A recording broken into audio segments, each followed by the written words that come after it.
Hey guys. This is part 4 of What If Naruto has Byakugan and Emotionless. Hit like and subscribe if you like this one, and also please check the author in the description. Let's start.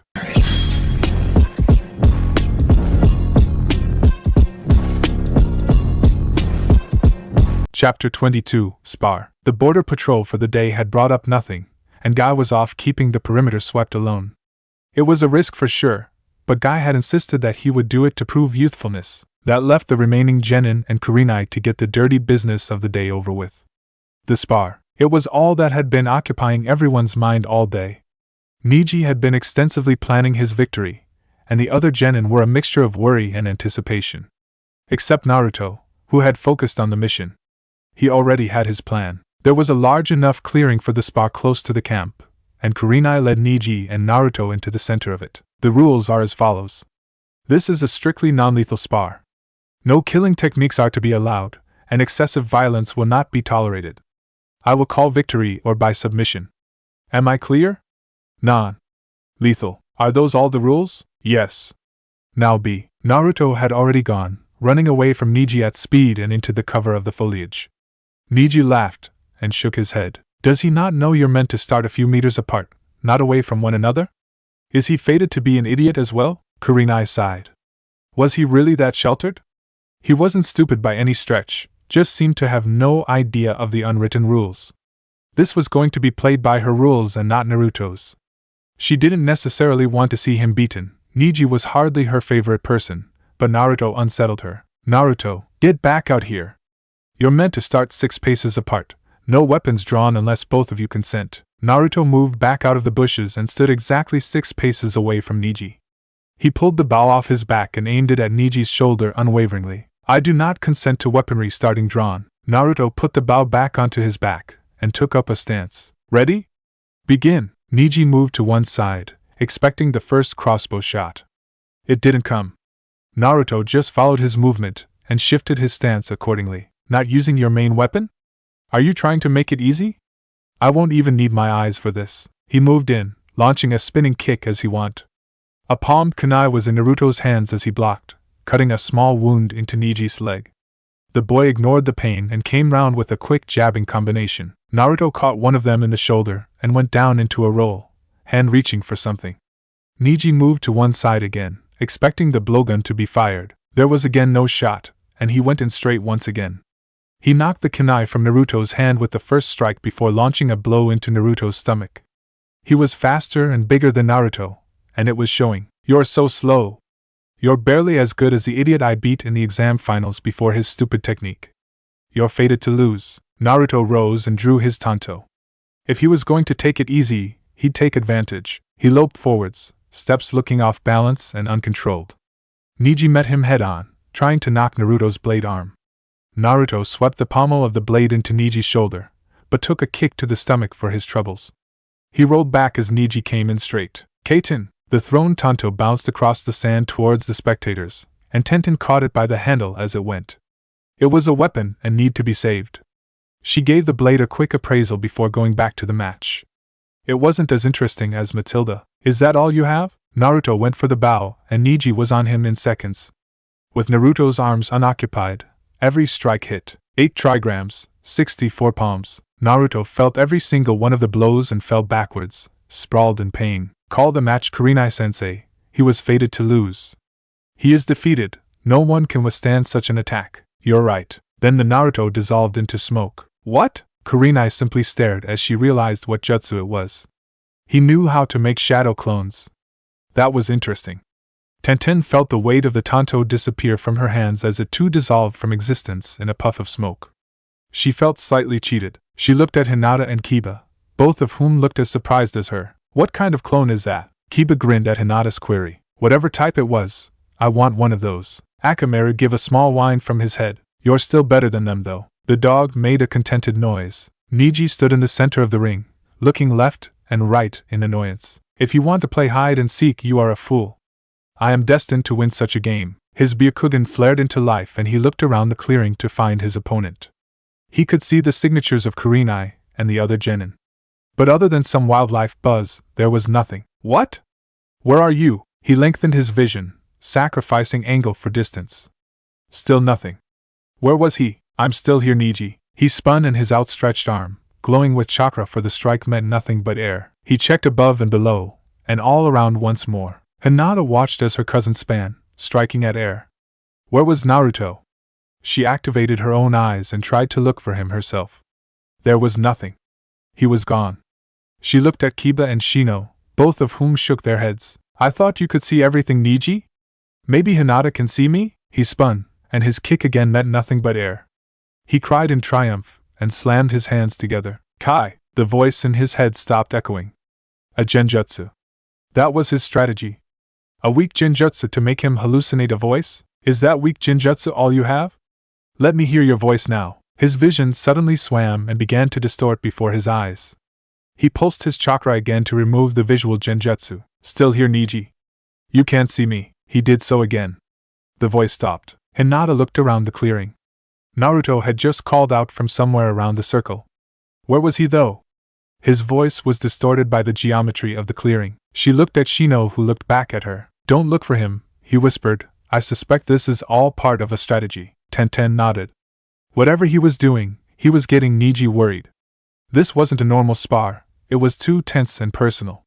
This was a duel. It had been 10 minutes, and much of that had been Niji striking the air. Niji stopped checking. If he could hide from his eyes, he had another choice. He drew an explosive tag and attached it to a kunai before throwing it into the bushes ahead of him. It exploded, throwing burning shrubbery around along with dust.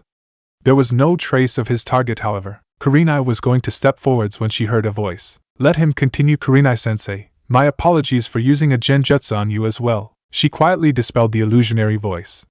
His strategy was risky. She should have stopped Niji from throwing the tags when she realized where his hiding place was likely to be.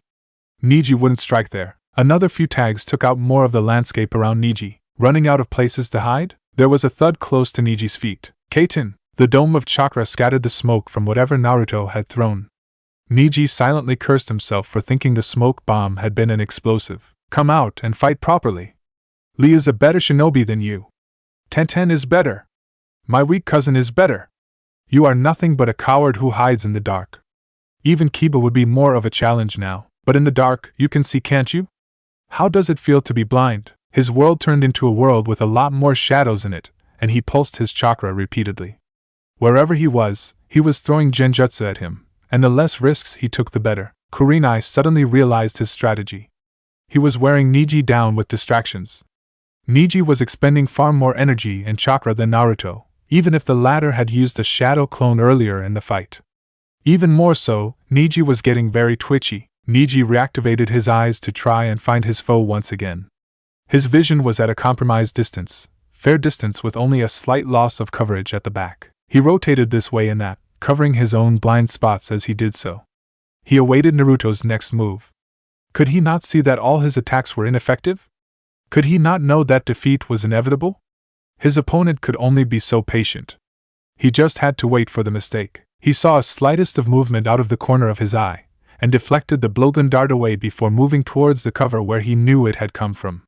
He ripped the bushes apart, and took a hit to the face from the pommel of the tanto as Naruto rose upwards out of the cover. As he stumbled back, Naruto swept for Niji's legs, landing a kick on the cut leg. The wound reopened slightly and Niji acknowledged it with a grunt of pain. Naruto moved in with the tanto but found it deflected by a chakra-charged strike from Niji. Then he was knocked back as Niji rose. He tried to fall back, but Niji grabbed him and threw him back into the ring before following it up with a kick to the stomach. 64 palms. The downed Naruto took the full force of the attack and then poofed out of existence. Niji panted and let out a cry of frustration. Again? Fight me! Niji turned into a handful of dusty dirt being thrown directly into his eyes. He staggered, hands clapped over them. He struck out blind and met nothing.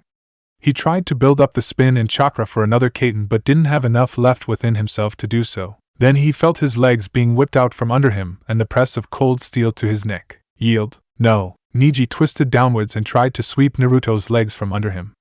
Naruto leapt over the expected attack and waited a couple of moments longer. Niji turned to face him and took a spray of blackish mist to his eyes. He stumbled over, yelling in pain as he rubbed his eyes. Naruto tripped him, kicked him right between the legs, twisted his arm behind his back and applied the blade to his neck once again. Yield. No. As Kurenai hadn't ended the match, Naruto kicked him between the legs again, then whipped them out from under Neji, slamming him into the dirt again in the process. Yield. Neji, too frustrated, too angry, and in too much pain to retort. It didn't help that Naruto was making him eat dirt. Naruto, you've won. Release him. He relinquished his holds from Neji, and Tenten ran in quickly with some water. Neji snatched it when he felt it, and washed his eyes copiously. Dirty cheat. How did I cheat? You hid. You used mist and a low blow. You attacked with nothing but harmless genjutsu and smoke bombs, and those are not good techniques. They are weak, enough to defeat and kill you at least 3 times over. Neji spat at his feet. Take them away, and what do you have? Your argument is silly. Take away 5 of my techniques, and let's take away 5 of yours. Your taijutsu style, your Byakugan, and what else do you have? Your use of weapons?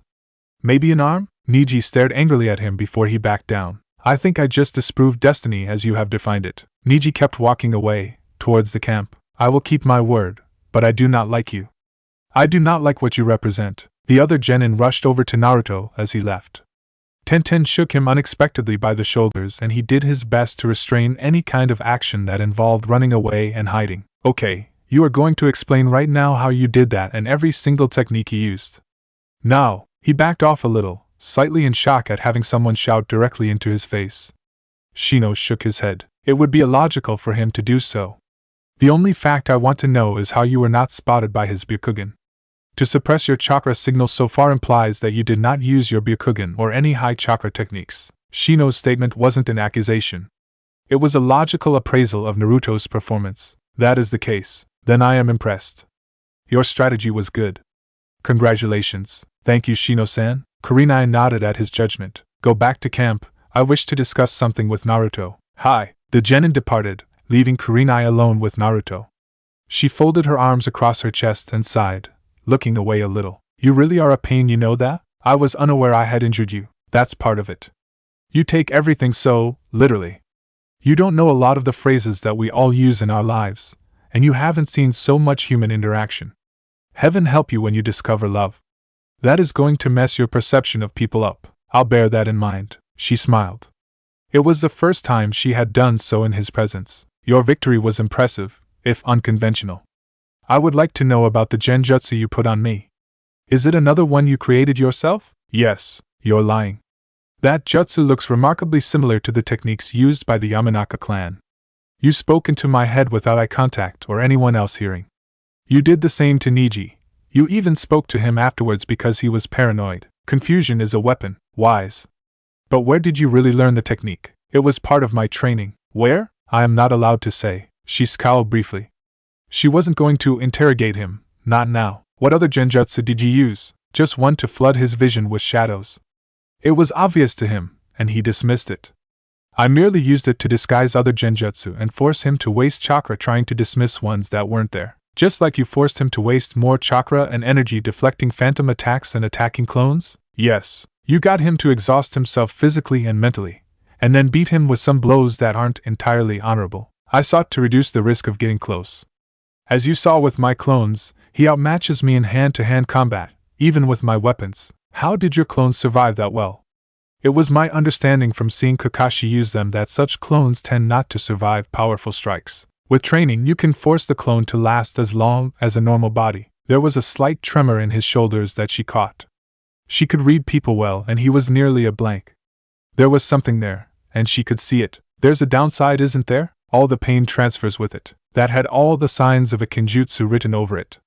Such a sacrificial techniques had a disadvantage in the long term, and would never work with multiple opponents. What? That's insane. It's a price I have paid before and will again. How much pain are you in currently? Phantom aching at every point he struck. But that's 128 points at least. Yes. 138 when you consider all the other strikes during the spar. She stared at him as he barely showed the effects of the pain. What kind of resilience? Are you okay? Yes. One final question. The mist. It won't do permanent harm, will it? No. It was a weak acetic acid solution with some coloring. The acid irritates the eyes enough for him to be distracted. The coloring makes the target believe it is something exotic and deadly.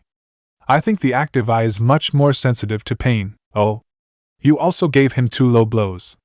That is discouraged amongst most circles. Any advantage must be seized. That sounded like something he was quoting from a textbook. Well, I can't say he didn't deserve it, and I think I must apologize for my words towards you, Naruto.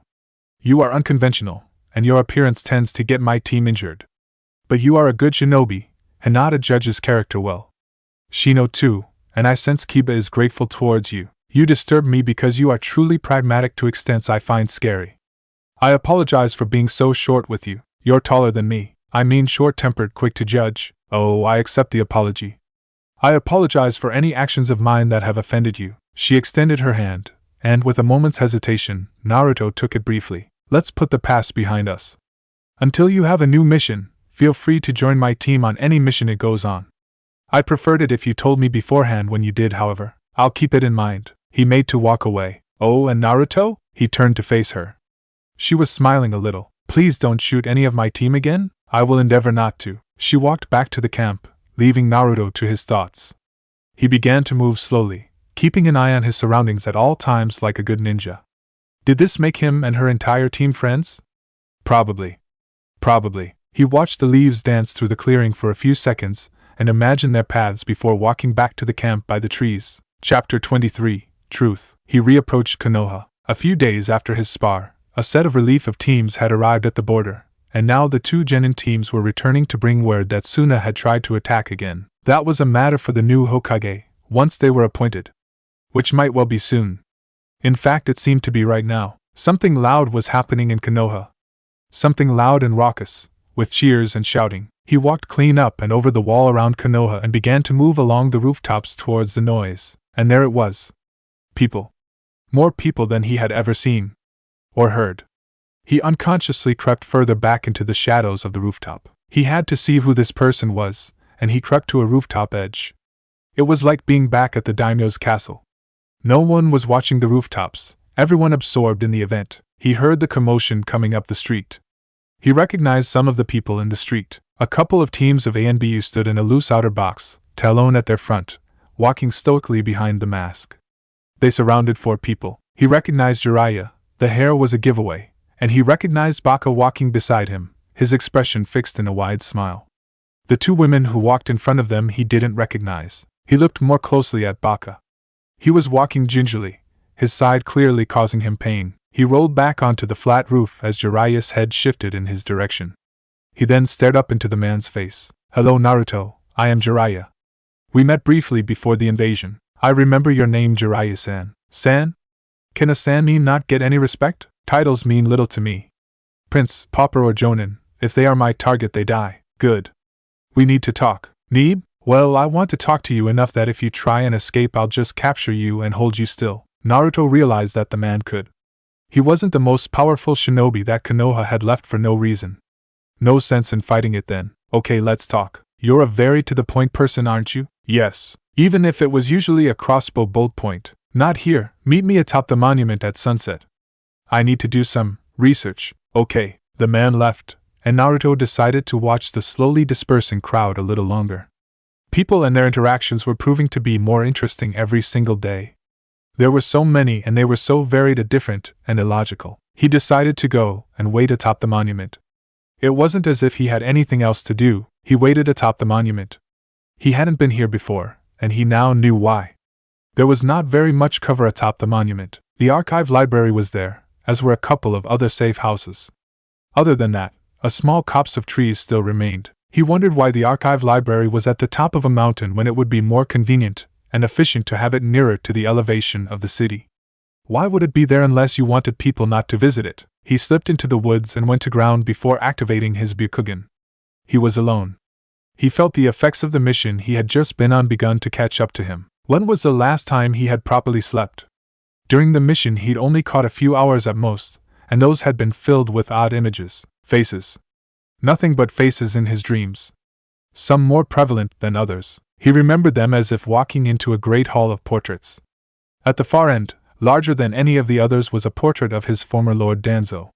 The face was shrouded in darkness and shadow, half of the face in a calm expression of calculation, the other half and the bandages over his eye hidden in the darkness. It was a perfect symbolization of the man as far as Naruto was concerned. Calculating, dark and clever. Making decisions in the light with one hand and others in the dark with his other, out of sight. Under it was a portrait of the Hokage, sitting back in his chair with a slight smile on his face. Or was it looking at him with concern and pride when he had been asking Naruto about how he felt? Either way, it was the face of someone who wanted good for him. He had to admit the Hokage had been good to him, trusted his abilities and gave him things to do. Purpose.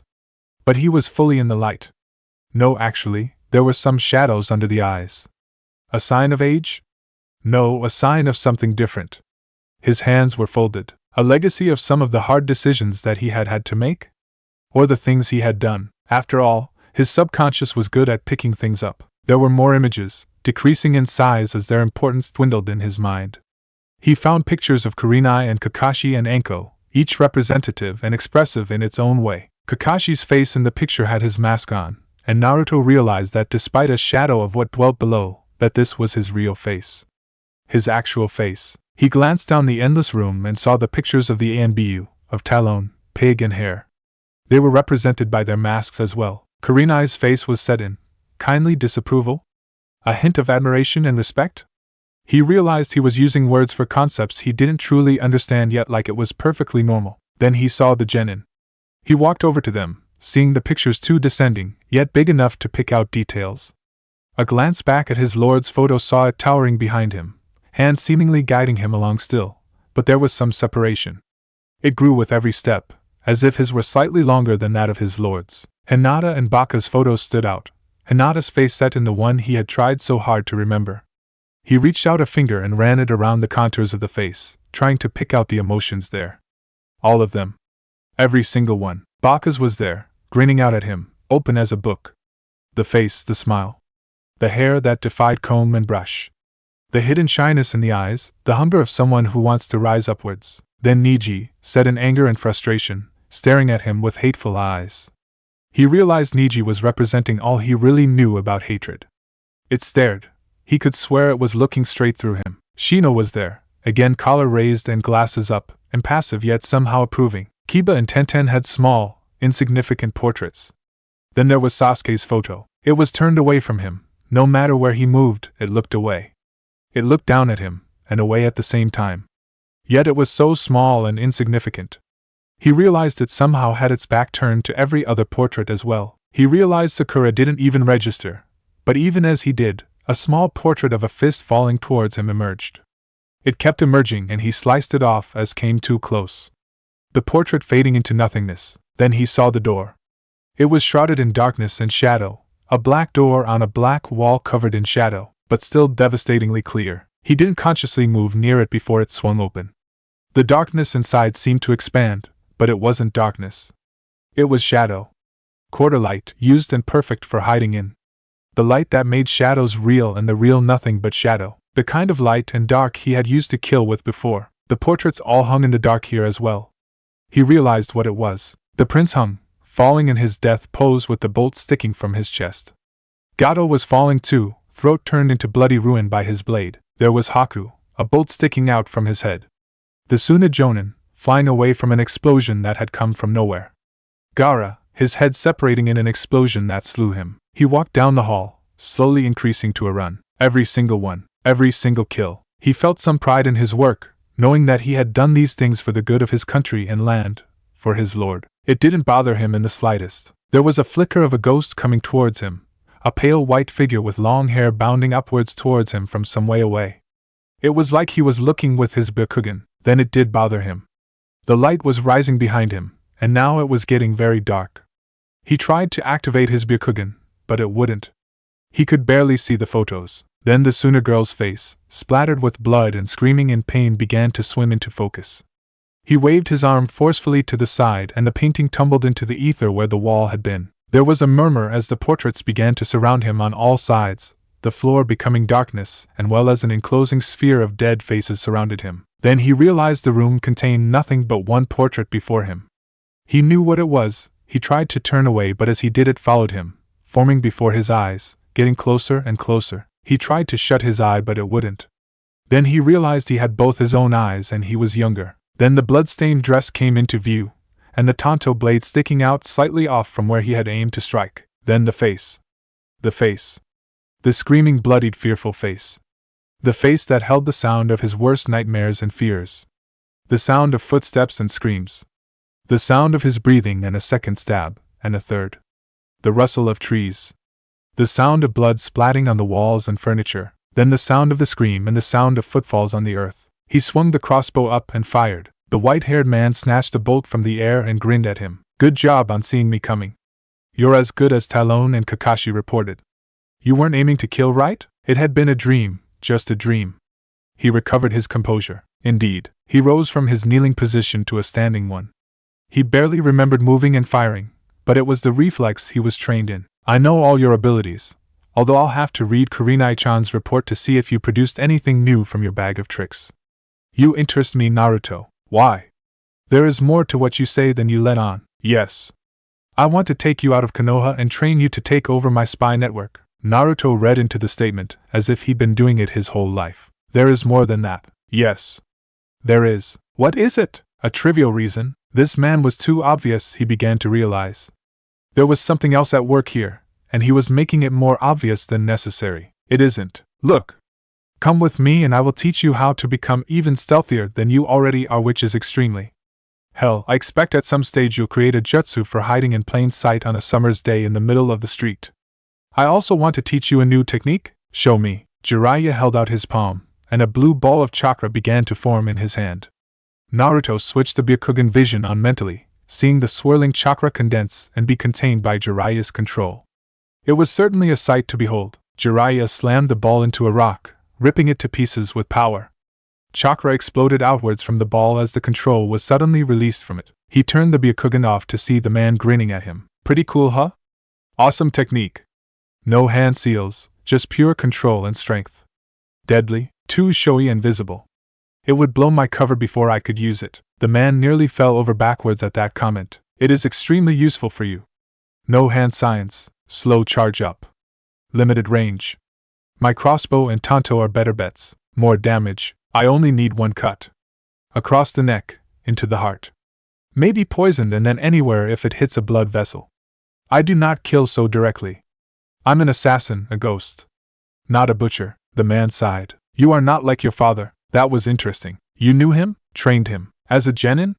You were his sensei? Yes. The man was literally pouring information into his ears. You do know that all teams are recorded in photographic evidence, and make up in the archive library not 20 feet away, right? Yes? So I could go and find out now.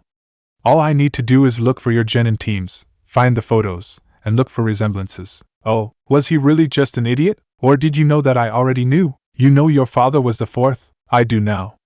Are you really a Sannin? The man chuckled. You are just like him. Totally disrespectful in every way. He was funnier though. I am not disrespectful, only curious. You are a spy master yet got tricked so easily, assuming you were telling the truth. The man gave an exasperated and overly animated sigh. Look! My offer stands. Come with me, take over my network. I know all about your training and upbringing in the dark. I offer you a different darkness to play with, one where you can receive the praise you deserve, where you don't have to perform the darker deeds. Where people do not die. I will consider it. You have taken Baka as an apprentice already though. How? It is your right as a Sannin, and he was with you when you came in with the new Hokage. Jiraiya shrugged his great shoulders. Very observant. He helped bring Tsunade round to the idea of coming back, and fought well. His spirit transformation technique is remarkable. Tsunade really saw Dan in him. It was his technique as well. Good. I think he is better suited to your ministrations. Why? He's like you. I am not. This seemed to sadden Jiraiya deeply. The shoulders sagged a little. But I'm your godfather, in name only. A ceremonial title is not right. In every respect you are a stranger. I want to change that. I don't. I am content doing what I am doing, assuming Lady Tsunade accepts my services. The man walked away slowly, shoulders a little slumped. My offer will always be open to you, Naruto. Naruto nodded. As the man disappeared from view, he moved towards the archive library. Time to check the facts. He moved up the walls of the closed and alarmed building with grace and speed until he reached a small open skylight above the hall. For a hall with so many secrets, it wasn't hard to break in. He dropped down. Walking down the dome it was set into with practiced ease. He looked at the signs, and followed the corridors. Eventually he found what he was looking for. He moved towards his location without making a noise. He ran his hand along the signs he could see in the half-light of the moon from above, feeling the braille code to find the letter he wanted. Then the sub-team. He found the folder and quietly left. It was lighter outside, and he opened the folder and saw the photograph. And there it was. The truth. He'd known it was the truth the instant that Jiraiya had said so. After all, who else could have been there to seal the demon into him? Even so, he was staring at his father's face at about his age. The hair was longer and spikier, the man wearing a white hooded jacket. He was almost the exact opposite of him. He ran a hand through his short hair. It was the same color, and he wondered if it would grow out like that. Not that he would let it. You didn't accidentally let it slip. Your facade of idiocy is impressive. I can see you. The chameleon jutsu Jiraiya was holding against the wall not a few feet away fell away slowly, the white-haired man coming into focus as it did so. Jiraiya walked over behind him and knelt to see the picture. 30 years ago, and I'm just as handsome as ever. But your father, he was something special. Not many people thought he had what it would take, but I saw it in him. He was brilliant, special, nearly perfect. He was a ray of sunshine. So fast, so precise, all he needed was an opportunity. He is the exact opposite of me. Really? He is light, and only light. I know of the deeds of the fourth Hokage. His techniques, including the one you showed me. His speed. His power. His ability to kill on instinct. But he is not what I am. I am a weapon who only kills when I am ordered. He is a Kaiga who kills when he needs to. I think you're more like him than you know. You only need one opportunity and you're precise and fast on the uptake too. I disagree.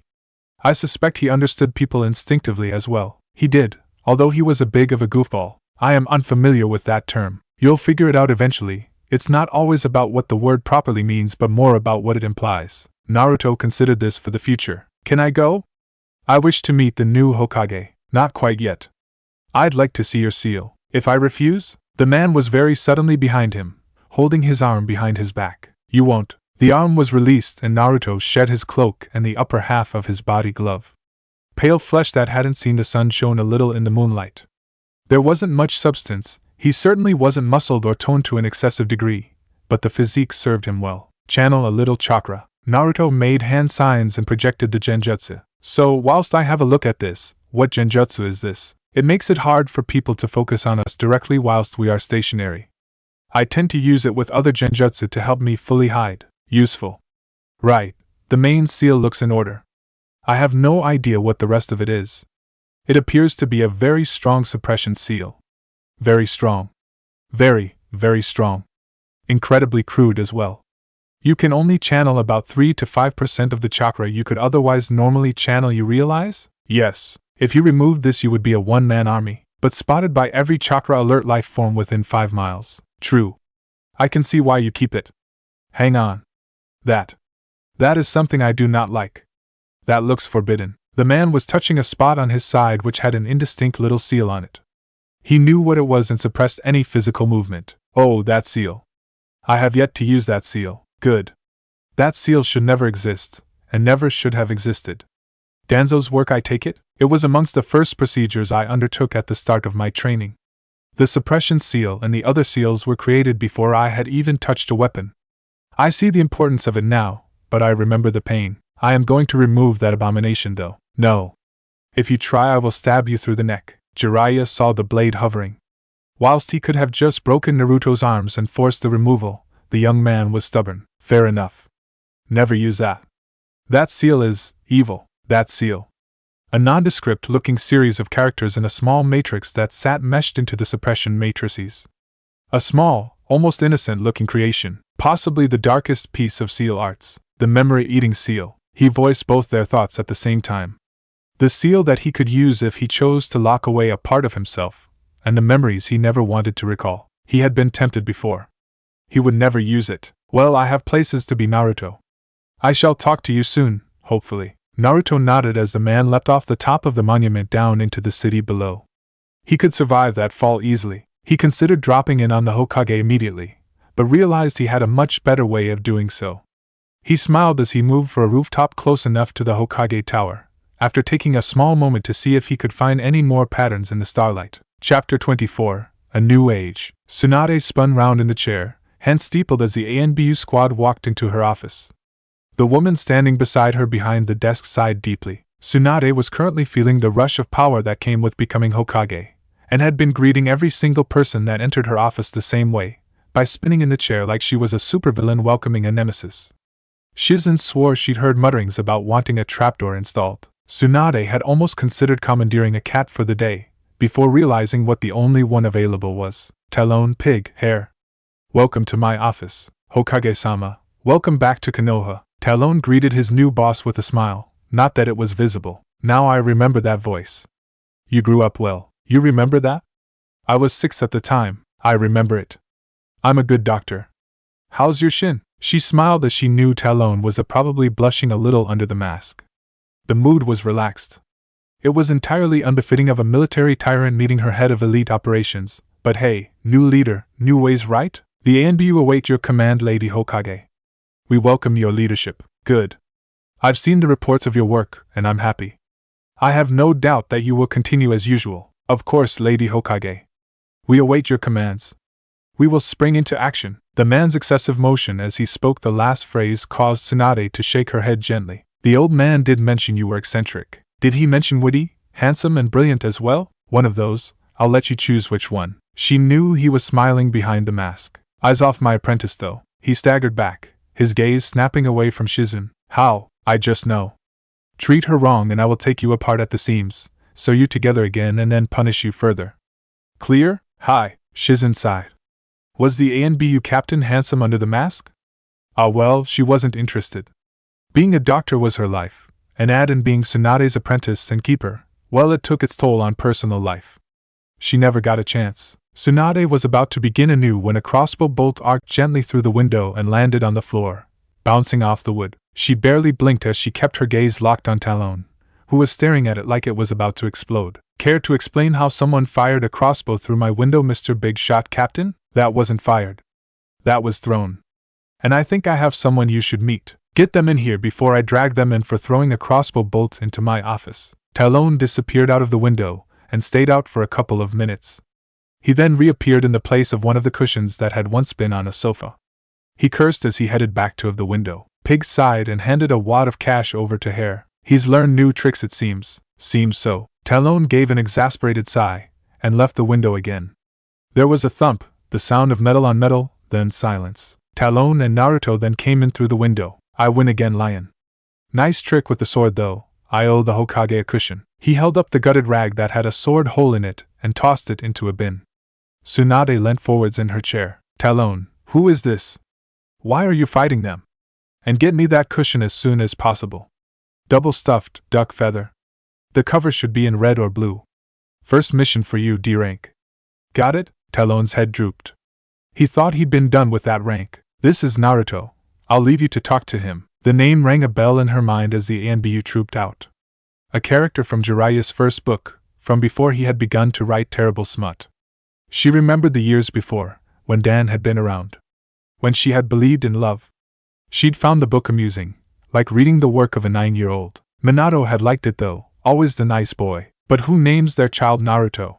She cast an eye at the section of bookcase she knew slid away to reveal the black files that Hokages kept of the most important secrets. She stood and smashed the bookcase cover off the wall. She reached in and picked up the pile of dusty folders. Time to start doing things her way. She checked the one at the top, ignoring the sound of confusion from Shizen. So Naruto, let's see who and what you are. She read the first few sentences of the file and stopped. She looked at him, still hooded and cloaked, staring straight at her with his single visible eye. Not much of his face was visible. Take down your hood. He did. His short hair was a little matted and dirty from the time between washes, and his face was streaked with small amounts of dirt. But she could see it. She could definitely see it. She read a few more lines. Stomach. He lifted it up, she observed, and then she nodded.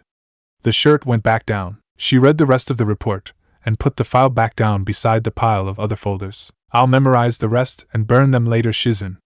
I don't like the dark secrets. I will not govern from the shadows. Shizen smiled. It was good to see her master governing as she always did, bluntly and without any backstabbing. She was a direct person, in thought, word and deed. She turned her full focus on Naruto. Name. ID. Rank. Uzumaki Naruto, 002953, unranked. Good. First order of business, you are now a Chunin. I'd offer you a flak jacket, but I doubt you'd want one. Specializations and techniques: stealth and assassination, expert in crossbow use, proficient in the use of blowgun, wire, kunai, tanto, poisons, and genjutsu. Kill Shizen in the next 10 seconds. What? Shizen barely had time to think before she found herself viewing, as if floating above her body, the sight of Naruto slicing her head off with a blade. She broke the genjutsu and ducked as the sword blade actually came to fulfill the vision. She swung out a leg, but Naruto was flipping away, firing a blowgun at her. The dart caught her shoulder, and she pulled it out before throwing Saban needles at him. He caught them with his cloak as he spun, then brought the crossbow up. Stop! He stopped, and stowed the bow on his back. Shizen ran a hand over the point where the blowgun dart had hit, and began to drain a little of the blood, muttering about a weak toxin. Go outside, strip, and declare your love of flowers, kittens, and all things soft and cuddly. It will benefit Konoha. There was a pause before he began to move for the windows. Stop. I know enough about you now. He had stopped in midair, grabbing the window ledge, and swinging himself back in. You're more hardwired to obey orders than anyone I've ever seen. The reports of your actions are confusing but make sense when you think about them from the right mindset. My mindset? Probably. I probably have grounds medically to have you sectioned. I doubt you'd be in there too long though, you'd probably escape. She sighed. What do I do with you? Throw you into NBU, where Talon will appreciate you more? Give you free rein to follow missions? What do you want to do? Your orders, Hokage-sama. She stared him down. Want to do? Not programmed to do. Missions. What kind? Any you order me to. She span round in the chair and threw her hands up in exasperation. Kami, I think I need a Yamanaka to examine you just to see how your brain works. That would be a bad idea given your training and other conditions. Which reminds me, Shizen, could you summon Danzo for me? Of course, Tsunade-sama. She hurried out. Tsunade just stared at Naruto, who found himself simply returning the gaze, looking into her eyes. Mostly. Much like with Anko, there was another, more round view within sight. He tried to ignore the roundness. What? To do? With you. I just desire to do missions. It's my purpose in life to kill and help Konoha. Interesting. So, when you kill someone, you are sure that killing them will help Konoha? He did pause for a small moment. If they are orders, I must assume that my superiors have reason to do so, and if I do so without orders, it has been during battle or with appraisal to killing the target. How many kills have you made on people who just got in the way of your target? 5. Name them all. 3 guards who didn't see me coming, 1 who did, and 1 other. That other was definitely something more. Her gaze narrowed a bit, catching his eyes. Who was the other? A maid. What happened? He tried to remain focused, but his memory was firing back into its perfect Technicolor life again. He tried to block out the screaming. The screaming. What? She found me by accident and screamed, so I had to silence her. Her eyes widened a little. That sounded more like rude pragmatism, but it didn't sound like him from the rest of the interview. That was interesting. Did you not think to knock her unconscious? Had to stop the screaming. It's okay, you can stop remembering now. He shut down his brain as fast as possible with Hinata's face and its conflicting emotions. It was more soothing. You are very odd. You are a cold-hearted killer who would kill my assistant, who is like a daughter to me, at the slightest word, yet loses control when you hear screaming. It's in Anko's reports on you. You knew she made them, right? It seems logical for her to do so for the Hokage. Yes, good. You're not an idiot. And you're not a psychopath. In fact, you're more normal than you think. Glance at my chest again for more than a second and I promise you I will cave your face in. He tried not to break eye contact. Still don't know what to do with you. I'm worried about what happens if you get bored. Goodness know what would happen if some lucky girl screamed in joy with her young man, and you came in through the window all kill on instinct. You know what I'm talking about, right? No. That had her surprised, then she realized she shouldn't have been. You've never had the talk, have you? The talk? Is it something Konoha shinobi are required to have? Well, yes. And no. It's about how babies are made. Oh. Sexual reproduction. I know of it. Tsunade prayed he wasn't going to be that practical. So when I say the girl is screaming in pleasure, a side effect of the copulation process? She sighed.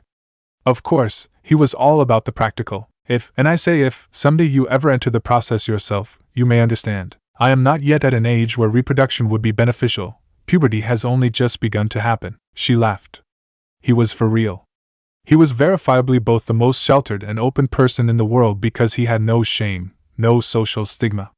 Just spoke his mind, unrelentingly. But there was emotion in there somewhere. It had been glimpsed. Shizen bustled back into the room. Danzo is outside waiting for you, Tsunade-sama. Good. Naruto, hide somewhere in the room. I'll close my eyes and count to 2. 2 seconds later she opened her eyes and he was gone. She decided to read the small number of black files on her desk. They made for slightly odd reading, but the information was committed to memory. She summoned up her best authoritative tone. Enter. Danzo walked slowly into the room. It just wasn't the same when it wasn't Hiruzen. Talks like this, assuming they happened, should be in the dark, in the shadows, late, when nobody would see. He felt almost exposed in the light. He chided himself for such nostalgic thoughts. He would do what was necessary for Konoha in memory of his friend and rival. Tsunade-sama, may I be one of many to congratulate you for returning in our hour of need to fill the mantle of Hokage. Hiruzen would have been proud of you, I'm sure. I take you know this is all business, Danzo. Good to hear you are a woman of action. Right, I've taken a look at Hiruzen's black files. You come up. As does this root? Yes. A discreet team of highly trained shinobi capable of carrying out less savory missions for the good of Konoha.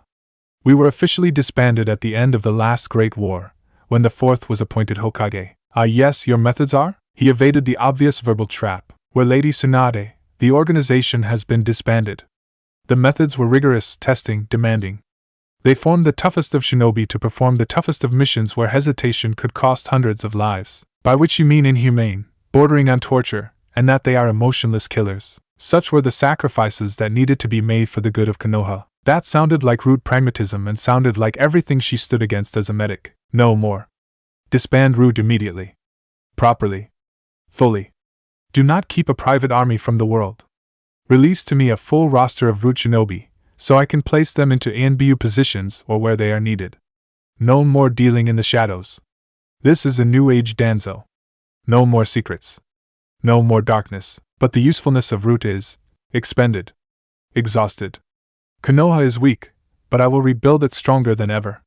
We will become the greatest of the nations, more so than ever before. Do not mistake my approach in the light for weakness, Danzo. Danzo sighed. It was as he had feared. Naruto, come out again. A small, potted plant in the corner transformed into Naruto. Danzo-sama. Danzo gestured to Naruto, who stood to attention, hood raised and cloak hanging around him. Lady Tsunade, I present Root. Naruto has been my sole operative for some years now. Hiruzen entrusted him to me when he was small when the orphanages stopped accepting him. Now he is, as you must agree, a fine shinobi. He is. But he is all your Root force? Times were good for Konoha before the invasion. The number of missions that needed doing were relatively low, and so I needed only one operative. Is this the truth, Naruto? Yes. The answer escaped him before he could prevent it. He realized that he couldn't have resisted anyway. He blanked on his Byakugan and saw the light behind Danzo's bandaged eye.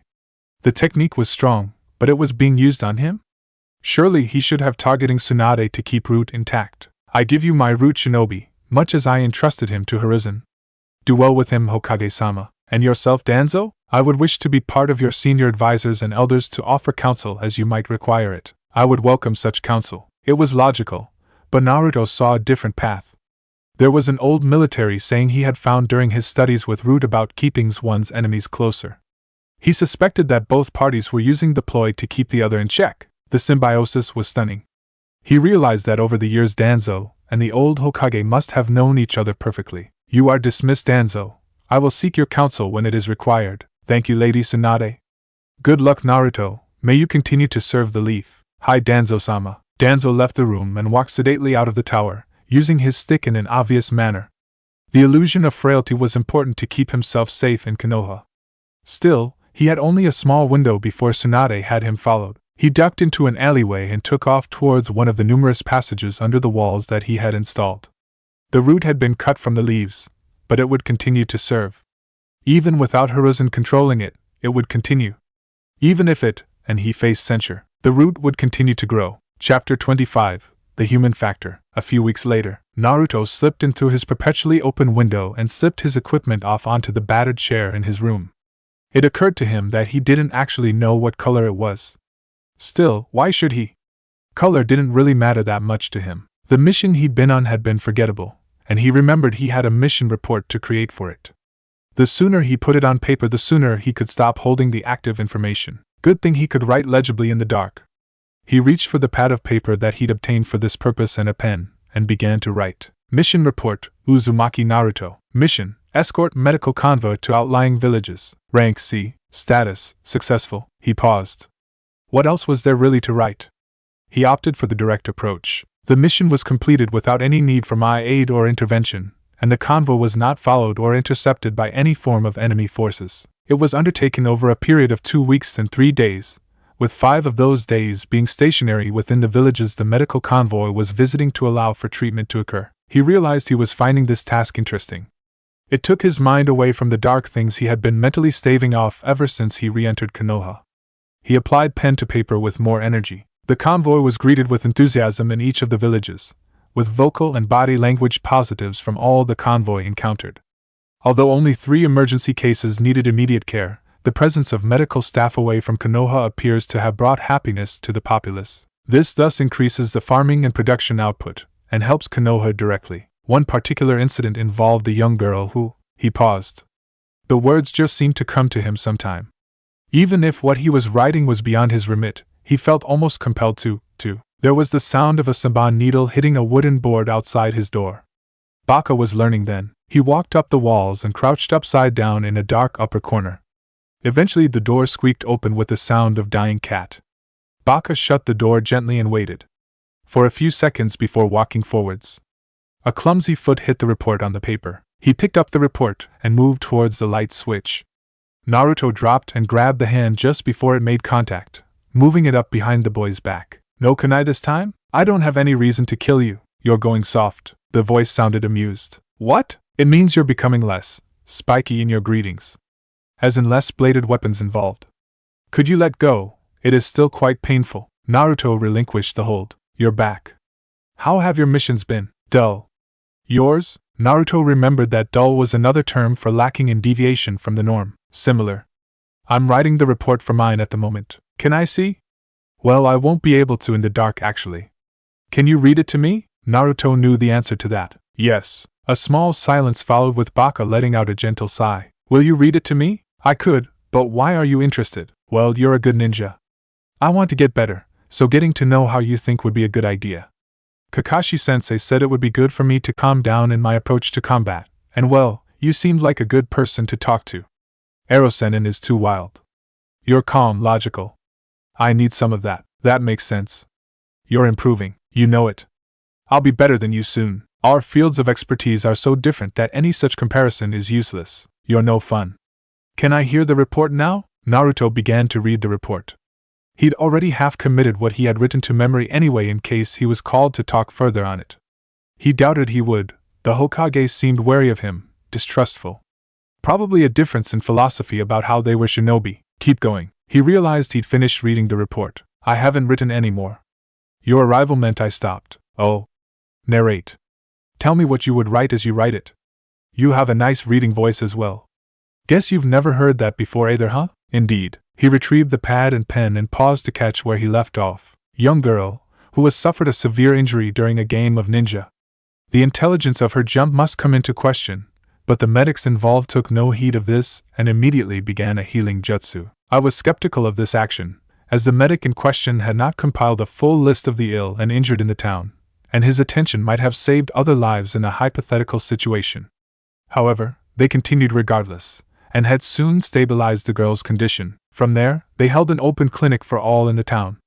Having saved the girl, trust had been gained, and a large number of complaints, ranging from serious to imagined, were soon diagnosed and treatment begun. I suspect, although proving such a thing with so many additional human factors. What? Human factors? He felt a buzz of annoyance at the interruption. Things that a logical analysis of a situation with humans does not seem to account for. Where the optimal outcome is missed due to an illogical decision. Like, okay, you are in a skirmish with a superior opponent. Right. A situation within the battle arises where you can save one of your 2 teammates. Which one do you save? So pick Sakura or Sasuke? Yes. For a pure skirmish situation? Yes. No other things around? Noone else to help? I make one decision? Yes. Sakura-chan. He realized he'd been half expecting the answer not to be the one he'd have chosen. Why? Sasuke is more likely to survive the situation, so I would save Sakura. Plus I have other reasons to. See, that is a human factor. Your affinity for her leads you to make a suboptimal choice. Sasuke is clearly more combat effective than Sakura is at this stage, Baka sighed, but you don't get it. Given the choice, same situation, between saving a young child or a shinobi, which do you save? The situation would be unlikely to arise for me. Choose the shinobi. Baka slapped his hand off his head with a smack. And you are the only person on this planet that would choose that path. You save the child. You save the damn child. Only a heartless person would do so. It would be inefficient to have such a party in combat. If the situation developed, I would have to fight more defensively to protect the child. You save them. Always. Get them to run, die if you have to save them. Children are not simply sacrificed for efficiency. That made sense. Anko had mentioned something like this before, the human factor. If that is what it is, then I am glad I have it. The boy's voice had risen from the whisper he used in Naruto's presence to a low growl. There was determination etched into every line of his face. Naruto memorized it like he had Hinata's. It was there in both. Determination. Raw, untempered drive. Even if his face was only cast in shadows due to the darkness, it was still clear. The boy backed down under the one-eyed gaze, looking away slightly. Sorry, keep reading. My conclusion is that the actions led to a greater number of people coming forwards. As such, I commend them for their actions. I am unaware of the name, but the serial number was 001654, and the man was middle-aged with gray hair. Baka muttered something so quietly that Naruto barely heard it. It sounded like something about names. The only other personal observation of note was that on the 12th morning, there was a sunrise that consisted of several colors, which melded perfectly with the autumn leaves that were present in the forest at this time. The contrast with the evergreen leaves from the other trees was something I found interesting. However, I did not have much time to observe the variety of reds and yellows as the convoy broke camp at its regular early time. You too? Naruto tried to understand the sentence. The grammar was wrong. Baka rolled his eyes. You like sunsets and sunrises as well? The wave country had some really nice ones. I find them interesting. The gradient mixing of the light may provide some use in terms of shadow camouflage, or a form of genjutsu I could use to better blend my shadows together. Furthermore, you find them pretty? I find the aesthetic aspect to be a minor bonus when compared to the uses that such phenomena could have. Baka almost laughed. Right, I challenge you, next time you see a really good one, just to look at it like a picture. Just look at the prettiness instead of the practicality. I dare you, I accept this training. Baka yawned. Night had been well set by the time he had arrived. I gotta go, early morning training with Kakashi-sensei. See you next time, Naruto. You too, Baka. The boy left via the window, clumsily only just making it to the rooftop as tired feet slipped a little on the window ledge. Naruto turned back to the report, considered anything addition, then folded it neatly for submission to her entry the next day. He'd probably just get in at 4, and then wait to see if anything came up. He silently yawned and paused as the implications hit him. Whilst yawning was not unusual, this one felt like it had drained him.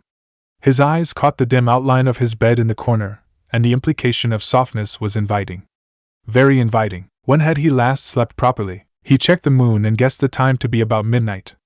That gave him a 4-hour window where sleep was possible. He slumped onto the bed and crashed into a gloriously dreamless and undisturbed sleep. He had once more been hanging from the ceiling of the mission hall when a sign finally appeared that he would have a more interesting mission. A very obvious sign. In fact, it was a literal sign. The Hokage had finished dismissing the team for their missions, and held a piece of paper upwards with the words office, 2 hours written on it. She'd held it for a couple of seconds before crumpling the paper up and tossing it into a bin behind her with practiced ease. The paper didn't touch the lip of the bin on its trajectory, so now he found himself standing in the office with some familiar people.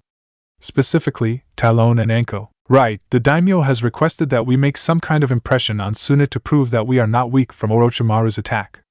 Even if we've countered every border feint they make, we are supposed to make an impression by striking back, even if the assault is small. Given we have a lot of specialists as opposed to a large number of regular forces, I've decided to make a little surgical strike. Anko bounced up and down a little. Who's the target? Patience, Anko. There's a reason you're here. We have intelligence that indicates they are close to appointing a new Kage, but that the Wind Daimyo is cautious about him. I think we should shake him up, prove that we can hit anyone, anytime we want. If that keeps the daimyo from making a decision, Suna weakens more. She tossed the 3 files to all 3 of them with a nonchalant flick. If you could do it with shuriken, well, files weren't too different. The man had no real distinctive features that Naruto cared about. He memorized the picture anyway. He was a target. I'm just sending you 3 in. Your job is to infiltrate Suna and its hidden village, find the Kazekage candidate, and either kill or frighten him, preferably the latter.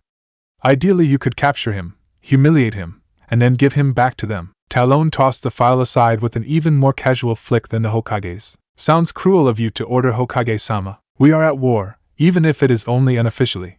The Fire Lord desires the lands for himself, although I'm not entirely sure why. More land, more money, I guess. That sounds about right. Dismissed, good luck. This is going to be a difficult mission. The 3 of them left the tower and regrouped at its base. Darkness was beginning to fall over Konoha, the sunset burning a dull red in the distance. It wasn't interesting enough for Naruto's taste. I'm guessing you both came fully equipped? Yes, Talon-kun. Yes. Talon's mask gave no indication as to annoyance or not. Right then, let's move out to Suna. Naruto once more found himself bounding to try and keep up with the older shinobi. He was still not built for fast travel at long distance, but he kept the pace that Talon set. He stared out into the desert from the edges of the dead forest. He felt the place was deadly in more ways than he expected. He noted it down as a place he could flee to if necessary. By day, the desert was possibly the greatest defense that Suna had. The nearly endless desert, combined with the scorching heat and tiring conditions, made it difficult for outsiders to operate at full capacity. With oases hidden by genjutsu, the locations known only to Suna shinobi, water was even harder to come by. Get lost, or travel too slowly through the desert, and you were dead. They were going to wait until night fell. The clouds remained free from the sky, and the light of the moon would be able to guide them forwards. But night was when the Suna shinobi would have the best chance of spotting and ambushing them. It was a price worth paying to avoid the burning heat. There was very little cover, and nothing but sand and the occasional venomous creature. All in all, the place was horrible. Naruto found himself almost admiring the way that nature crafted its own perfect death trap for people to just walk into. He glimpsed out using his Byakugan at the desert and found possibly the most wondrous sight he'd ever seen. The desert was glowing under the vision. Glowing. A weak signature, like that off a civilian crowd, but it was there. That meant the desert, the entire desert, was charged with chakra. He wanted to stare and stare at it. Then he knew he had to say something because it was something exceptional. Talon Taicho, Anko-chan, the desert is charged with chakra. As in someone is using a large slow jutsu? No, the entire desert has chakra. Every grain of sand has been charged. That is unprecedented. Any ideas as to why? The only logical conclusions are that someone immensely powerful has cast a large-scale jutsu over the desert area within my sight range along the border, or that a bijou is reforming. Anko looked at Talon, a look of worry on her face. How far is your sight range, Naruto? Roughly half a mile. Anko raised her eyebrows in surprise. Suna don't have anyone that powerful at the moment, do they? No. That means the One-Tails is reforming in the desert. Shit. The words summed up the idea of a tailed beast reforming in the desert on their borders. But it did create a vast array of idea for Naruto. The purpose of this mission is to prove Konoha's superiority to Suna, is it not? And to weaken Suna as well. You have a plan? Somewhat. I have an end goal and a part of the means devised. Talon's voice was firm, all humor lost. Share. The reformation of the one-tailed beast will cause Suna alarm, and they will seek to both save themselves and to capture the beast. The sealing will likely involve several high-ranking Suna shinobi and seal masters. If we act at the right time, we could cripple their strengths and prevent them taking the beast. We won't even have to go into Suna to kidnap them. Talon considered the plan devious. How long until it reforms? Not sure. I would need to observe the desert for a much longer period of time to observe the effects of its reformation. Estimate. I cannot with any degree of accuracy. Talon sighed. They were on the border, which was a couple of days away from Konoha. Ideally, he'd send word back and get a whole platoon of ANBU and Jiraiya ready for this. He didn't know if he had the time. Right. This mission just hit S rank. We need to get additional backup. Naruto shook his head. If we miss this opportunity, Suna will be much more dangerous. Darky-kun has a point. I'm not leaving. Talon sighed. Well, we have to get backup, and unfortunately none of us has a summon animal suitable for message carrying. I'm heading back. I should be back in 2 days max. If it does start reforming, do what you can but don't take any risks. Hi. He left at speed, chakra-enhanced muscles propelling him towards Konoha once again. Chapter 26, Desert Shakedown. As Talon disappeared from view, Anko looked concerned for a moment, and then shrugged. Well, just you and me, Darky-kun. How are we going to pass the time? She gave him a look that made him feel confused internally. I need you to evaluate a toxin for me. The expression didn't change, but he felt better nevertheless. Anything special? 5-part toxin, delayed reaction. Ooh, 5 parts? What combination did you find? Several of the ones in the appendix I had to perform further research on. It uses some common ingredients, but the chemistry requires several steps. I'm trying to do one of them within the victim. Ooh. Tell me more. Do you have a written formula? He reached into a pocket and drew a scrap of paper out. She took it from him and made sense of the slightly incoherent scribble. Not one of permanent records, are you? Only realized it last night. Couldn't find any plain paper. She subconsciously noted it wasn't like his personality to not know where any would be. Then again, he was only human. Ah. Looks neat. So 5 components, 3 ingredients and 2 catalysts. Interesting. With luck, they already eat 2 components. Nice. I might borrow this on my next long-term mission. If you ever get to use it, let me know. I shall. He looked at the desert once again. The sand looked darker. Anko looked at him. Could you take down your hood so I can at least try to judge your facial expression? He did so. You always do it when you get asked, you know. Why not just keep the hood down? He paused. She had a point. Then again, most of the time he was on missions and the hood was useful cover for hiding. It has advantages more than disadvantages most of the time. Fair enough. How's the sand? Growing in strength. It must be the reformation of the one-tails. Ugh. Those things scare me. I was a kid when the last attack happened, barely made Chunin. Hopefully she wouldn't ask too many direct questions. How was it? The chakra, the power. Honestly, I don't know how the 4th did it, but he died doing it. Sealed the thing into a baby as well. Naruto found himself internally praying that she didn't ask if he knew who. Hopefully she wouldn't correlate his age with that of the attack date. Do you know who? No. But it's the only way that makes sense, and I know about Jinchuriki. Poor kid. Why? He'd be like you, only lonelier. Everyone would hate him because of something that isn't his fault. They wouldn't see the greater good? Yeah. No idea where they are though. Probably well hidden. Naruto realized that he had been. Then again, he hadn't been like Gaara. Gaara was a weapon of terror. He was a knife in the dark. I would use them as a weapon. That's unlike you, Naruto. Well, they have something which would cause them to be very powerful. It would make sense. The last one before you wasn't. She was brave and strong and didn't need it to be strong. Who was she? Kushina Uzumaki. We all kinda knew she was with the 4th as his true love, and we were happy for them, even if they wanted it secret. She was kind, she was brave. She was strong as hell. You sound sad. She died with him, protecting the poor baby that got the 9 tails sealed into it. She was brave. That made him feel like he was glowing. He knew his father was the 4th, so logically his mother must have been this Kushina. He filed the name away for later research. He felt pride that his mother was brave and strong.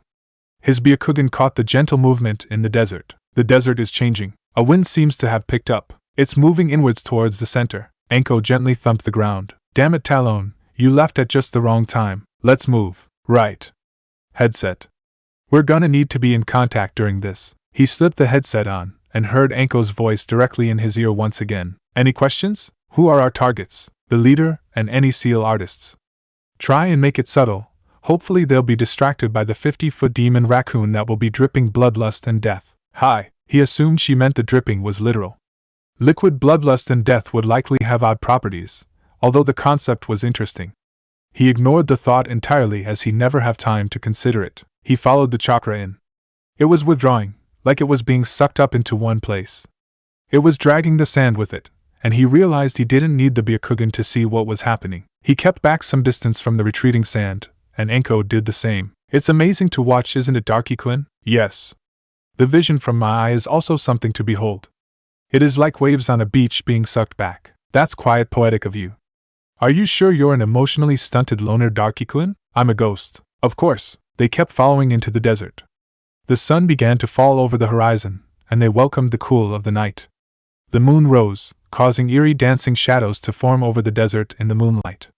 The sand oscillated as it went, moving and swaying as it went. It was getting thicker, a small wave of sand drifting across the surface of the land, growing in thickness and height, solid circles of sand moving inwards and in eddying concentric circles.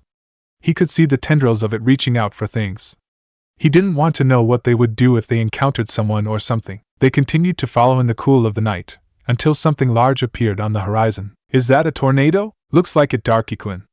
Probably the center of the Reformation, and it's still at least a mile off. The thick sand was coalescing, a 2-foot wave a foot deep that was churning up the desert slowly as it ran towards the vortex at its center, slow but unstoppable. He heard Anko whistle under her breath. This is going to be a real shitstorm. Hope you're ready for the ride. Isn't it a sandstorm? Figure of speech, Byakugan, you don't seem to have got the hang of them yet. I think now is not the time for illogicality of speech, Anko-chan. Probably. See anyone? Not by Byakugan. The sand is intense enough that it is hiding everything in the area. Visual is going to be difficult, but then again, this works to our advantage. Agreed, if no one can see anyone else, we have the advantage. The noise from the communicator was getting crackly. Codeword is leaf if we find each other. Hi, good hun. The communicator cut off in a wash of static as the storm intensified. There was a shape forming at the center of the storm, and Naruto crept behind the sand wall which had now reached 3 feet high. He kept his one eye open, searching for figures on the horizon. He saw them. There were 3 figures in his sight range, 2 of them standing and 1 kneeling. He considered the composition of a sealing team and considered responsibilities. He took the crossbow off his back and went to ground atop a small dune. He pinned his cloak under his knees to stop it flapping about, and took aim. The sand was everywhere, even without the gradually intensifying maelstrom not 100 meters away. He took very careful aim and fired at the kneeling figure. The path of the bolt took it through a tiny portion of the sandstorm, neatly towards the man's head. The impact never happened. He watched with some fascination as the bolt was snatched out of the air and thrown out of the storm randomly. He needed a new angle. He moved, stumbling, sliding in the moving sand before he applied chakra to hold himself above the sand. He shifted around a rough circle around the 2 guarding ninja. He tried the Byakugan once more. In the brief glimpse he got before he switched them off to avoid blindness, he caught sight of a great figure forming at the center of the storm, and threads of chakra surrounding it like ropes. There was a lumpy body and something that looked very much like a very big tail, and it was being drawn into a WP of chakra. The sealing was happening then. He made sure the path between himself and the team was clear before aiming and firing at the sealer once again. This time the bolt landed true, and the man slumped forwards in the sand. The guards, to their credit, given they were trying not to look at the giant reforming raccoon demon behind them, turned and looked at his body. The surprise was their downfall. Naruto took both of them out with single shots from behind, then watched as the sand dragged the bodies inwards. That was creepy. Then the earth shook. He realized that the sealing team were one of the few things stopping the demon from reforming and simply killing everything in sight. If it did reform, it had to be pushed towards Suna. What exactly did a tailed beast want or fear? How did you hurt one? The earth shook again and the tornado of sand expanded and began to take on a more coherent shape. Apparently Anko had taken out another seal expert. That meant their comrades were probably getting suspicious. He went to ground, half burying himself in the sand that whipped around as a Suna shinobi came round the edge of the sandstorm at speed. The man immediately knew where his colleagues should have been, and his distress was clear even with the obscured vision of the storm. He realized the sandstorm was growing even stronger in intensity, as the beasts reformed more and more. This was a bad place to be. Why had he rushed in so close? Why had he not fully foreseen the consequences of killing a sealing expert mid-process? The Jonin was running back to where he had come from, and that probably meant the Kage candidate was there as well. He followed, keeping low, but there was no cover left. All the sand was either flat or being sucked inwards. The rough outline of limbs was beginning to form in the storm, the veil of sand being sucked inwards as it did so. Every second the figure became clearer and more defined. He realized he likely had mere minutes. He continued to follow the man as he rounded the edge of the storm. Then he heard the noise. The deep roar, but the horror was the mostly subsonic frequencies of a beast forming again. He tried not to look at the thing. A quick glance took in a gaping hole at the top of the pillar opening. He decided it was best not to look. Nah, to, pu, out, no. 4-8. The message was garbled with static, but the intent was there. Her voice was heightened and more edgy than before. Naruto almost checked his motion. But his principles had to hold. The mission had to be completed. With 2 sealing experts still in action, he knew they could still stabilize the sealing. He had to take out one more, and possibly the Kage candidate. He caught sight of the sealing party as the man reached them. He couldn't see anything, vague outlines of shapes in the light of the breaking dawn. How long had they been out here following the trail? How far into the desert was he? He could just see the men. The scout was gesturing frantically, clearly afraid. The man he talked to was holding a battle fan in his hands. His body was rigid, his expression nearly hidden but clearly rigid. Whether from stubbornness or fear, he didn't care. Naruto slid the crossbow out and checked the line of sight. The sealer was more important. He fired as the earth shook. The vibration took the shot slightly off target, and it grazed the sealer's side, ripping a long flesh wound into their side. They slumped slightly, holding the wound with one hand as they tried to concentrate. It was all the weakening the beast needed. The shockwave blasted Naruto backwards, and he flipped as he did so, landing in the soft cushioning sand. He decided now was definitely a good time to get out. He began to move eastwards, judging the still rising sun as west and moving towards Konoha's border. His earpiece had gone dead, the static wash being tuned out by his training. He glanced towards the Suna team once again. They were staring up at the maelstrom. But it wasn't one anymore.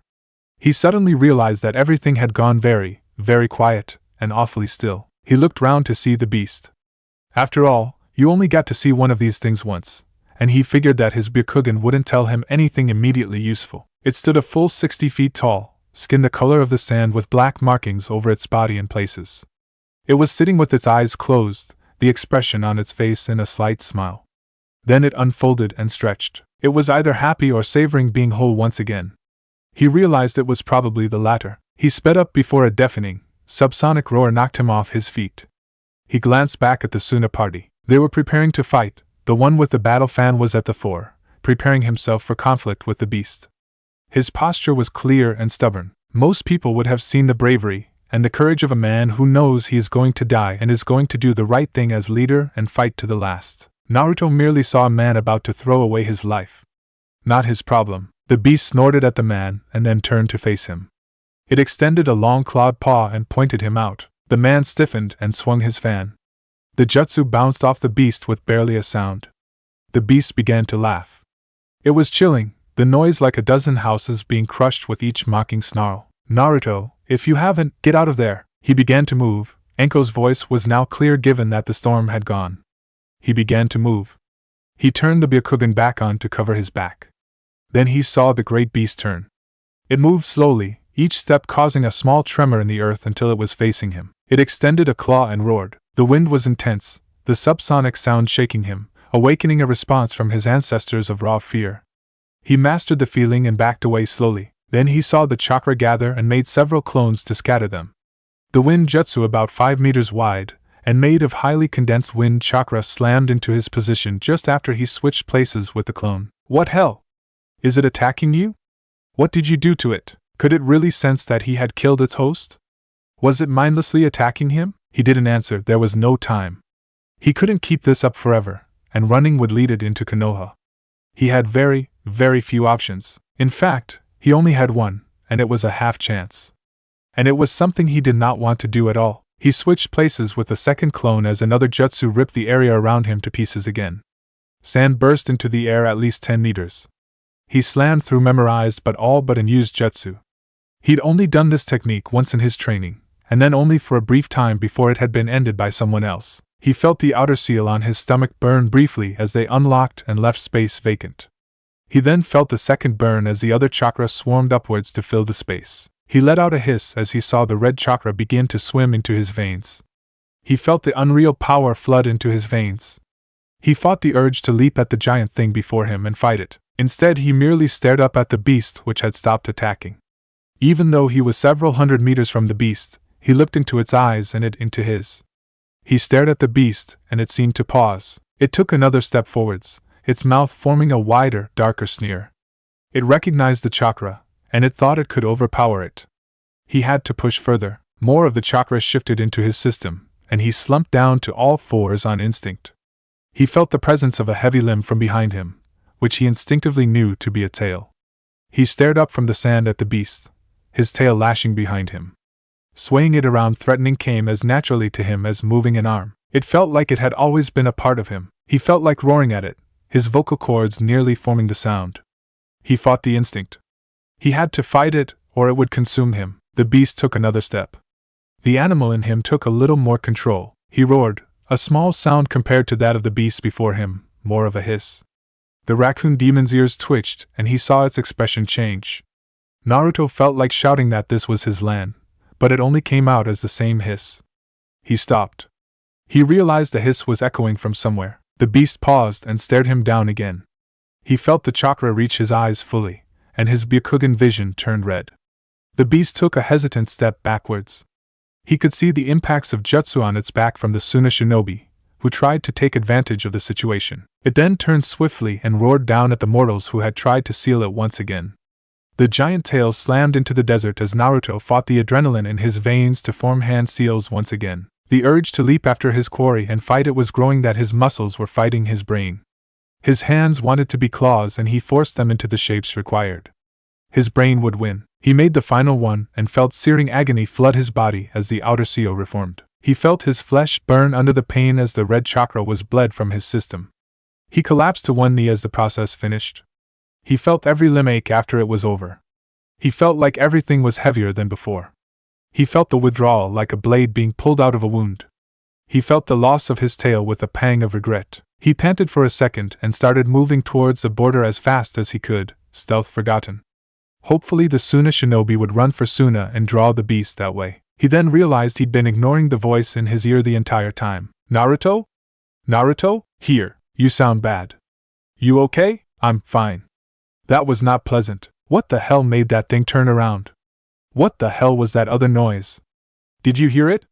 And what was that other chakra? It felt like that night the Kyuubi attacked. But it can't be, that would mean it's, oh. No. No. Where are you? Moving towards the border. I'll try and catch you on the way back. If you see any snakes, don't kill them, okay? My headset is nearly flat. Hi. He kept moving, and eventually the light scrubland of the border came into sight. He'd never felt happier to see trees. The sun had risen, and the baking heat of the desert beat down upon him as he found the stream on the border. He stumbled into it, and drank deeply from the waters, kneeling in the refreshing coolness. There was a crash a few meters to his left and a splash of a person hitting the water as well, and a feminine gasp of refreshment. Anko-chan. Darky-kun. It wasn't her normal exclamation. It was different. It was full of tension and relief and 1,000 other light intonations. Naruto didn't have enough time to register it before she had wrapped him into a tight embrace. I'm sorry, I never knew. It's okay. So you were the poor baby on that night. You had the most horrible start, and you. She started to weep gently into his shoulder. He held the embrace tight as they knelt in the shallow, cool water of the stream. He had absolutely no idea what he was doing. He should be checking his weapons or the horizon, or anything else but just holding a fellow shinobi, who was breaking several of the code rules at once, in the middle of a stream. And yet this seemed like the right thing to do. He shut his eyes and let some of the weariness he felt take hold as well. That was more comfortable as well. He sank to his knees and barely noticed the extra coolness from the stream. There was a snivel as Anko finished crying for the most part. You used its chakra to scare the one-tails into turn around.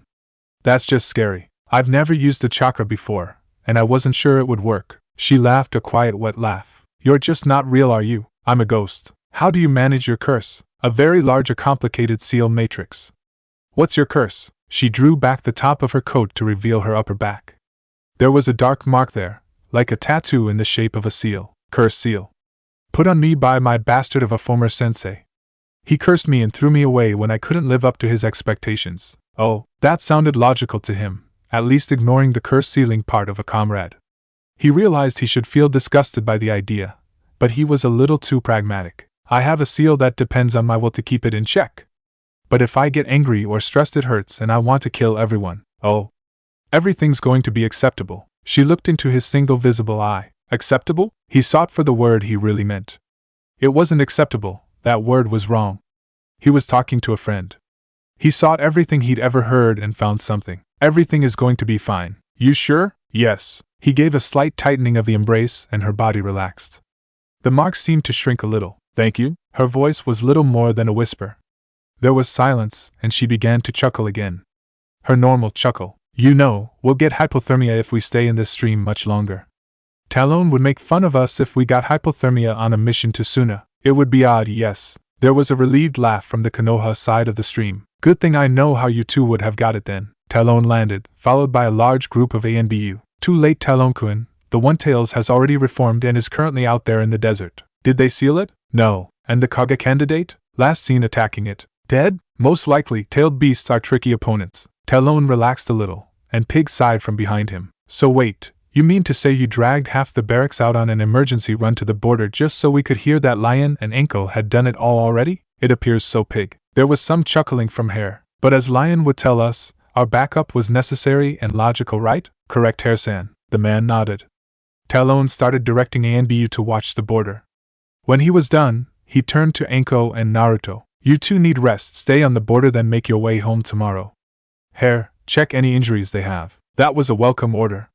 After a brief checkup, Naruto found a tree with a suitably wide branch, and slumped down in preparation for a crash sleep. Something forced itself in next to him. I need a pillow, Darky-kun. Anko rested her head on his, such was the height difference, and fell asleep almost instantly. Naruto considered switching with something before deciding not to bother. He would have made this an observance of his at the time, but he crashed into as deep a sleep as he allowed himself on missions. Besides, she was a comfortable pillow as well. Chapter 27, Euphoria. The office was quiet when the window creaked open from the outside. Jiraiya slipped into the office with practiced ease. Tsunade was sat behind her desk. A dish of sake sat half-finished on her desk as she read a report. She looked up as he entered, smiling a little at the sight of her old teammate and friend. What's the word? Although I get the feeling this isn't going to be good news, there's good and bad. Although I'm not sure about the good. I'm not even sure which is which. She put down the report she was reading and sighed. Hit me with it, Jiraiya. Suna is, in pieces.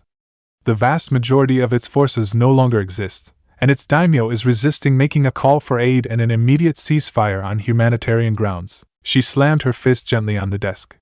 It shook violently. Gentle for her was the equivalent of a hammer blow. Idiot. He would cling to power whilst his people suffer. Sadly so. The hidden village suffered severe damage at the hands of the One-Tails. But the beast has been stopped and captured. His face indicated this wasn't good news. How, Akatsuki? The same group that was encountered looking for Naruto before you arrived. Apparently they came in and defeated the best for Suna, but nobody knows the details. Looks like nobody witnessed the battle, or if they did, they were killed. Tell me more about them. They don't talk to Konoha. My spies tell me they are a powerful group of shinobi doing missions for the money. Any mission? Possibly missing Nin in a group. I did give you this information. Her eyes briefly lingered on the huge pile of unread documents in her in tray. Even so, the story beggared belief. They just took a tailed beast? Yes. And nobody in Suna thought to ask where they were taking it? They had no choice. Currently they have no elite shinobi to speak of. It was handed over or die. She couldn't really blame them. Short-term survival instincts tended to act over long-term questions about intentions. Dire indeed. Find out more about this group. If they want the tailed beasts, that means Konoha will be in danger in the future. Hi, oh, and come back safely. Goodness knows who would take your place. Someone would have to continue my books, I guess. She laughed quietly. Get going, Jiraiya-kun. Hi, Hokage-sama. He left. Tsunade thought back to Naruto. He was in danger. She would have to talk to him when he returned from the border. From the messenger birds sent back to her, he was apparently being forced back at a controlled pace by Hare, who didn't want him overexerting himself. The next morning she found him and Anko in front of her desk, giving a report of the mission. It was a bit of a headache. She knew that Anko could be impetuous but hadn't expected it from Naruto. He was a thinker, a method shinobi. He wasn't supposed to do this, so when it started reforming you both just jumped at the chance to enact your plan? She rubbed her head in her hands as she tried to fathom the story she had just heard. It had to be a story. It was just so totally out of regulation for Konoha shinobi. Anko didn't look the least perturbed. Well, yes. But it worked, and Suna is now destroyed. Its shinobi forces shattered, its civilians either dead or scattered in refuge in the borderlands between itself and IWA. How many dead do you think, Anko? She looked away from Tsunade's gaze. You were far too effective. The saving grace is that Konoha cannot be connected to the near destruction of Suna. But even so, if I'd known this would have happened, I would not have sent you. I did not wish to end up killing so many. Naruto spoke. We were at war. Death is a given during war. Really, Naruto? Did we need to be at war? Could we not have just tried to negotiate with them, secured promises from them? There was a precarious balance between the 5 nations, and now one of them is gone. The consequences will take some time to pan out. Then we will be ready when the time comes. We will. Now I've got both your written reports. One is neatly written, standard, and is pretty normal, aside from some whining about lack of dango. One of these gives an altogether more exciting read, and plenty of detailed description. Enko stared at Naruto. I didn't know you could write. I just like the details. Can I see it? Tsunade passed the report sheets over to her. Enko began to read aloud. My crossbow kicked into my shoulder with the assurity that comes from knowing the bolt is going to fly true.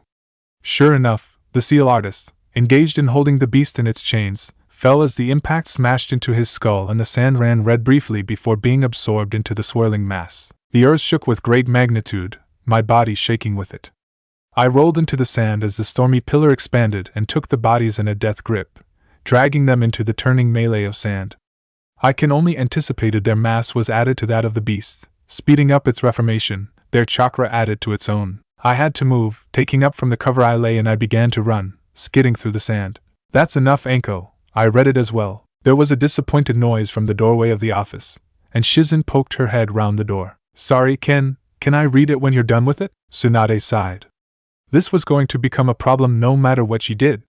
Shizen began walking away. If only my stupid teammate had as much literary sense, I'd have married him and gambled his fortunes away. Shizen's head reappeared in the doorway. What? Nothing, Shizen. The woman withdrew her head from the doorway.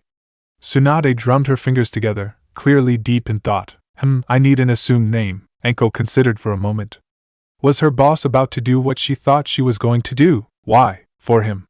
I'm going to start publishing his stuff, with a subtle delay. Sounds like a money-making scheme that is extremely morally gray, Hokage-sama. The grin on Enko's face showed she did not care about any moral issues associated with this action. Tsunade smiled back. 20% cut? 30% and a note thanking me for being an inspiration in each. Oh, an executive decision over the color of the books. Obvious and assumed name for you as well, but otherwise I agree. Provided it isn't orange like my pervert teammates' books. Fine. Deal. Naruto watched the exchange, somewhat unable to grip the situation. So you intend to publish my mission reports, sell them, and make a profit out of them? Isn't that against regulations? I make the regulations, kid. I think your reports could make you a lot of money, considering you get a 35% cut. Money means nothing to me. Find a better use for it. Tsunade's surprise was clear to all. She dropped the report onto her desk. She looked at him to see if he was joking, despite knowing he probably wasn't. Hospitals? Academy? Anything else that needs improvement? The food at the orphanages is terrible. At least it was from my experience. Otherwise, I'm sure you can find proper uses. Can I go now? Yes. He left, and Enko started rubbing her hands, thoughts of Dango deep in her head. Now, Enko, we need a name for you and him. And a title for the stories. They smiled wide grins. I think I have just the name in mind. Naruto sat in meditation in his room. The darkness, slightly lit by the few cracks of light that could get in from the door, was comforting to him. His slow breathing was the only quiet noise in the room as he reflected and regathered his thoughts. He was in control. That was what was important. No more of the chakra in his system, no more visions of the darkness and her face. He was feeling free. He ran his hand over the cover of the book which had been sent to him, and left as a package on the doorstep. He hadn't bothered to read the title, or look at the color. He just knew what it was already. He idly wondered whether anyone would ever read the books. Why would people want to read about his missions anyway? There was nothing special about them. His reports were merely written in such a style because it was less dull than writing the blunt facts. When had he ever cared about dull? When had he started caring? He ruffled his brow as he concentrated and came to his conclusion. It had been when he had woken up at the Root Barracks. He remembered the cell, the single cell with bare walls and characterlessness. He looked around his apartment. It was barely visible, yet he knew it. He had changed it in the dead of night. It was his. He'd modified the roof to shift under weight, and he had installed the traps in the lock mechanism. He'd never had this in Root. He'd never wanted it. But it was good. There was so much that being in Root had never offered and he never had. It was confusing. He was better than others his age. He could have been something very different. He was happy with who he was. Happy? When had he ever been happy? Since he had come into the light. He felt like standing and shouting it. He didn't. It would be stupid of him. He felt it though. He walked towards the window and let a sliver of moonlight into his apartment. The bed was revealed to have faded orange covers, and he found it ironic that he perceived the color to be useless. He saw the sofa was a battered chocolate brown. He ran a hand over it, experiencing the comfort of it. He never felt it before like this. Suddenly he felt he was experiencing vision and touch for the first time. Sensation flooded his body like a jolt and kept going. He felt like bouncing up and down and shouting a lot. He wanted to meet people and tell them about how awesome everything was. That scared him a little. He decided a trip to the rooftops was in order to calm himself down more. He slid the window open, making sure to carefully shut the curtains to their full blackout extent, and took to the night. He found true peace only when he was doing something. He leapt freely from rooftop to rooftop, using chakra to stick onto surfaces and climb in a manner that a civilian could only dream about. He landed on another rooftop and ducked as the blade swung at him. His own was in his hands in seconds, and he circled the figure warily. They were also dressed in black, and they hid their face as well. This wasn't normal. The last person to have tracked him successfully was the Hokage. He had an inkling as to who this was. He leapt off the roof backwards onto another roof and began to run. The sound of feet landing softly behind him told him his assailant wasn't giving up too easily. He increased his pace, jinking and making clones to peel off as he went. The person was following him unerringly. He realized they were as skilled at this as he was. The feeling like he was staring down the one-tails came back to him in a flash. The feeling he'd got when he'd entered combat with the Suna Jonin back during the invasion. He was outmatched and had to find a way to even the odds. He landed then spun, sending his sword out in an arc before him. The figure, already in flight, was forced to twist awkwardly, using a wind burst to push themselves upwards. Naruto leapt back across and spun again. His opponent didn't move. Then they lowered their own hood. Naruto, Danzo-sama. He jumped back across the rooftop to greet his old master. Your skills remain sharp, indeed, you have gained new ones. Such improvisation is a welcome sight. It is like training you once again. Thank you, my lord. Yet you were slow to run, and I sense you enjoyed the chase too much. You're changing into something different to what I created. I understand what he meant about having things I didn't have. Root trained me to become the best at what I do. Yet, since I came into the light those months ago, I have learned of new things. People are so complex, inaccurate, unpredictable yet predictable. They are a mystery that I only slightly understand, their interactions, their emotions. They are all different, and yet somewhat the same. They are a puzzle. They are interesting. Understanding people is a useful skill, I would encourage it. Yet friendship? What of friendship? His old master's face hardened with a faraway look. It can lead to pain, and yet it can drive you. Perhaps my relationship with the late Hokage was friendship, perhaps it was not. It was not something I ever had. It clouds the mind. I was comfortable with him and trusted him, but now I know that that was weakness. I believe it could have other effects, beneficial ones. Be cautious. Just as with Lady Tsunade. She does not understand the darkness. Trust nobody. I understand. Be careful, Naruto. Be cautious. You are the shadow in the light, and you must remain that way. You are the ghost that hides in the night. Hi. Danzo turned and began to walk slowly away. He turned back briefly. I almost wish that I had never given you away. Danzo leapt down into the streets and made his way away, presumably to a root base somewhere. Naruto pondered his words. There was a new feeling in his head about the encounter. He had been told to trust nobody. Did that include Danzo-sama himself? He realized he didn't understand the instruction properly. Chapter 28. We all fall down. He moved through the forest as fast as he could, the Hokage's mission orders swirling through his head. Sasuke had tried to flee the leaf. He had turned traitor. Not that the circumstances really mattered all that much. He was the target of his mission, and thus he would deal with him accordingly. He echoed the words of the mission, given in haste and in few words. Kill or capture Uchiha Sasuke. Support the retrieval team in their mission. Go. He had no idea how the retrieval team was doing, his feet barely touching each tree before propelling him towards the border with Oto. The circumstances were bad. An enemy that had wounded Konoha in the past was now stealing one of their shinobi.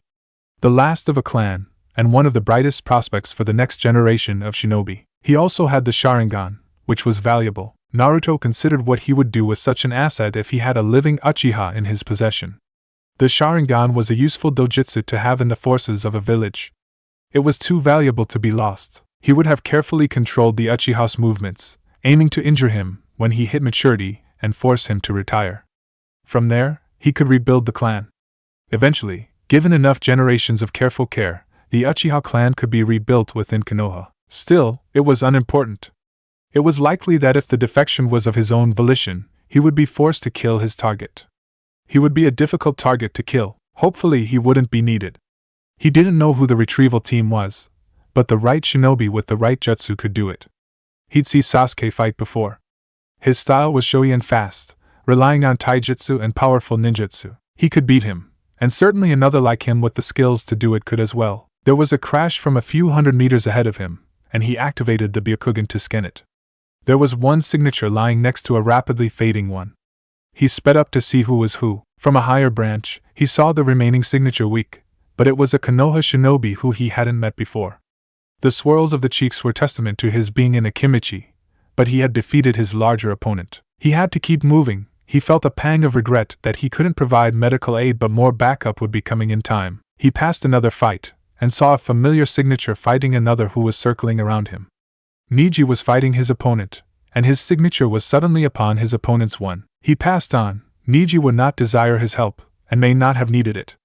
Stopping too long would compromise his mission. He kept moving, once more feeling sadness at not being able to help a comrade, even one such as Niji. He felt the lactic acid in his legs begin to burn with every stride. He ignored it. His mission demanded it, and he would face any pain. He would face death if he had to. He ran through potential scenarios in his head. Could he ambush Sasuke if he got ahead of him? Would it be possible to fire into a fight with a fellow shinobi safely? He suddenly paused, his vision hearing an odd noise to his left. He saw the waves of sound expanding and weakening as they emanated from a single point. He felt his vision blur a little. He dispelled the genjutsu that was distracting him as he kept moving. Whoever they were fighting would have to be alone. He had no idea who was fighting, or whose genjutsu it was. Firing at them would distract him and delay his catching of Sasuke.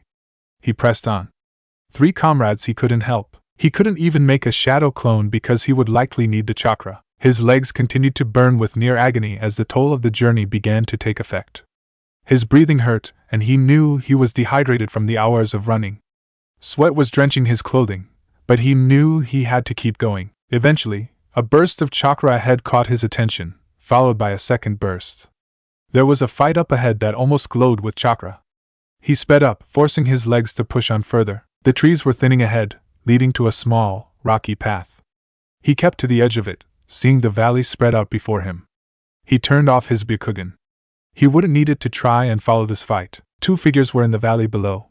One, wreathed in a golden figure that encased him. He was watching an impact site at the base of the valley. Then darkness exploded outwards from the cave straight at the golden figure.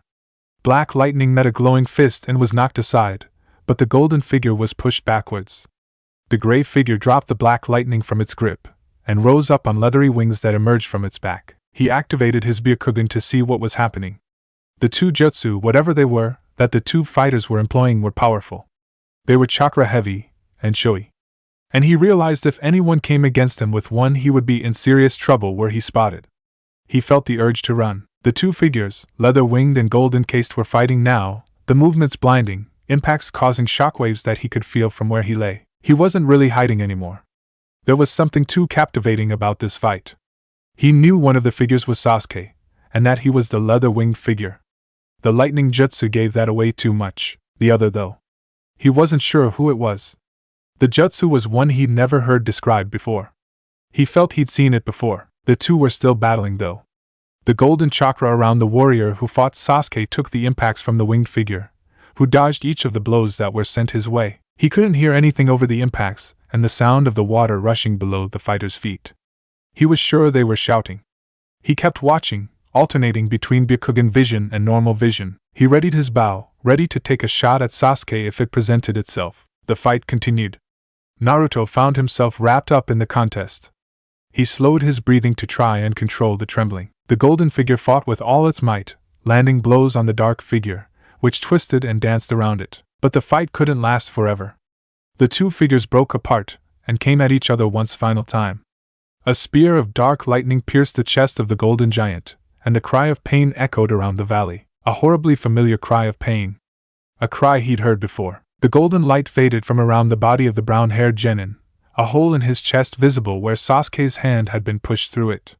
The figure around it was trying to stand, but a second stab of lightning saw the resistance crumble. It was Baka. Anyone but him. Sasuke tossed the body up out of the valley, and he landed badly, bouncing and skidding with the sound of broken bones, before the winged figure landed up after him, grabbing his collar again, raising him up with a pained expression on his face. Naruto realized he should shoot. Baka was basically dead. He could shoot through him to kill Sasuke. He could. He squeezed his finger, and didn't feel the bow kick into his shoulder. He did so again. And again. He realized there was no resistance to his finger movement. It wasn't on the trigger. It squeezed empty air. He took hold of the bow again carefully. Sasuke was hesitating, holding the boy aloft and staring at his beaten form. He tried to fire again and found he couldn't. His fingers somehow lacked the strength to pull back the well-oiled trigger. Anyone but him. Nearly anyone else and he would have fired. Anyone else. He couldn't hurt his friend. The wet sizzle as the lightning jutsu slammed through Baka again. He couldn't watch. He wiped his hand across his face to wipe away the rainwater that clouded his eyes. But it hadn't been raining. He forced himself to focus. His legs were nearly cramping after the exertion they had been through. Sasuke was still attacking Baka, who couldn't make a noise or move. The blood was soaking into the ground. A light drizzle began to fall. He focused, staring only at Sasuke. He shut his normal eye, using only the Byakugan to guide him. Baka was slumped in Sasuke's grip, bleeding heavily. Naruto steadied his finger on the trigger and prepared to fire. He cursed his angle. Sasuke was holding the limp body such that it covered all his vital areas. Naruto felt a pang of annoyance that he couldn't manipulate chakra to add more punch to the bolt. He tightened his grip as he saw Baka's head somehow rise. There was the faint movement of lips. He read the lips and his grip subconsciously tightened a little too much as he understood the words. The bolt flew true as always, and for once he wished he'd missed. It impacted on Baka's head and ran through towards Sasuke. The jolt of impact twisted Sasuke enough that the bolt hit his shoulder. The boy yelled in pain, but was too spent to search for a target. Naruto gripped his Tanto blade and prepared to move forwards to try and finish the job when a newcomer landed next to Sasuke. Bony growths off the man's arm were filled with chakra, and it was clear this man was a threat he couldn't face. They looked exhausted and injured, but the fact they had been in a fight and then found Sasuke again meant he was a danger Naruto couldn't face. He tried to get a better angle but his targets were moving away, the other man watching behind him, arms spread wide to cover Sasuke's retreat. He couldn't get the shot. He hadn't killed his target. They kept moving towards the border, and Naruto felt anger. He had killed Baka. Killed him on a low percentage shot. He could have waited, maybe Sasuke would have let him survive somehow, and maybe backup could have arrived. He pushed the emotion back into the recesses of his head, ignoring the weak snarl of anger he could feel from his stomach. There was no time now. Sasuke had an escort, and he couldn't make any more shots with the watchful man's presence. His mission orders were clear. Capture or kill. He summoned his aching limbs to carry him onwards in pursuit, and through the pain, carried himself off after the two. He would complete his mission. The rain fell hard as Kakashi landed near the valley. He barely felt the weight of the rain over the weight of the urgency he carried. His two students, one a prodigy who he couldn't control and one who had grown on him over time, had fought. He knew it to be true. The devastation in the valley below bore the hallmarks of a hard-fought battle. After all, when he'd heard of the oath to bring Sasuke back, he knew it would come to that. His student would have fought until he died to try. He saw the hunched form in the rain and knew the truth immediately. He ran anyway, hoping that this wasn't as bad as it looked. Up close, even the hard rain hadn't washed away the blood and splatter fully. He lifted the broken body up in his arms and stared at the injuries. His chest was a ruin, ripped apart and cauterized by lightning. He felt the pain that a jutsu he had given to Sasuke was used on another of his students. He felt the broken nature of the bones and saw the bruised and cut flesh. The thing that hurt him most was the wound to his head. It wasn't the largest injury, it wasn't the most bloody. But it was one he knew had been caused by a Konoha shinobi. He knew which had done it. Naruto, what have you done? He felt the tear fall from his eye as he accepted the truth. He even knew where Naruto had gone. Any other shinobi would know when the game was up, when the target had escaped and returned. They would know when to stop the mission. Naruto wasn't any other shinobi. Naruto would keep going until the mission was done or he was dead. Then there was a darker thought. Had Naruto been in collusion with Sasuke? He knew he couldn't just discount the theory, but everything within him fought it. He knew others might take that view in the end as well. There would be those who blamed everyone else. Hopefully Tsunade would know the truth of the matter. He began the long journey back to Konoha, holding the body of his student in his arms. As he entered the forest again, he took a last fleeting look back towards the valley, and the direction where the ghost had gone. He crawled into the ventilation shaft quickly and quietly. Sliding into the small metal vent, he pulled himself forwards. He grabbed the string and pulled the cover back over the hole, hearing it click back into place perfectly. He allowed himself to breathe again. The heavy clatter of feet on the floors around him beat through the walls and vibrated the structure of the ventilation ducts. There were voices shouting loudly. He heard the door to the storage room he had left via slam open against the wall. He went this way. He hasn't. There is no trace of him. Even Bloody Karen can't sense him anywhere. I swear I saw him. Everyone says that. I said that. It's a ghost. It has to be a fucking ghost.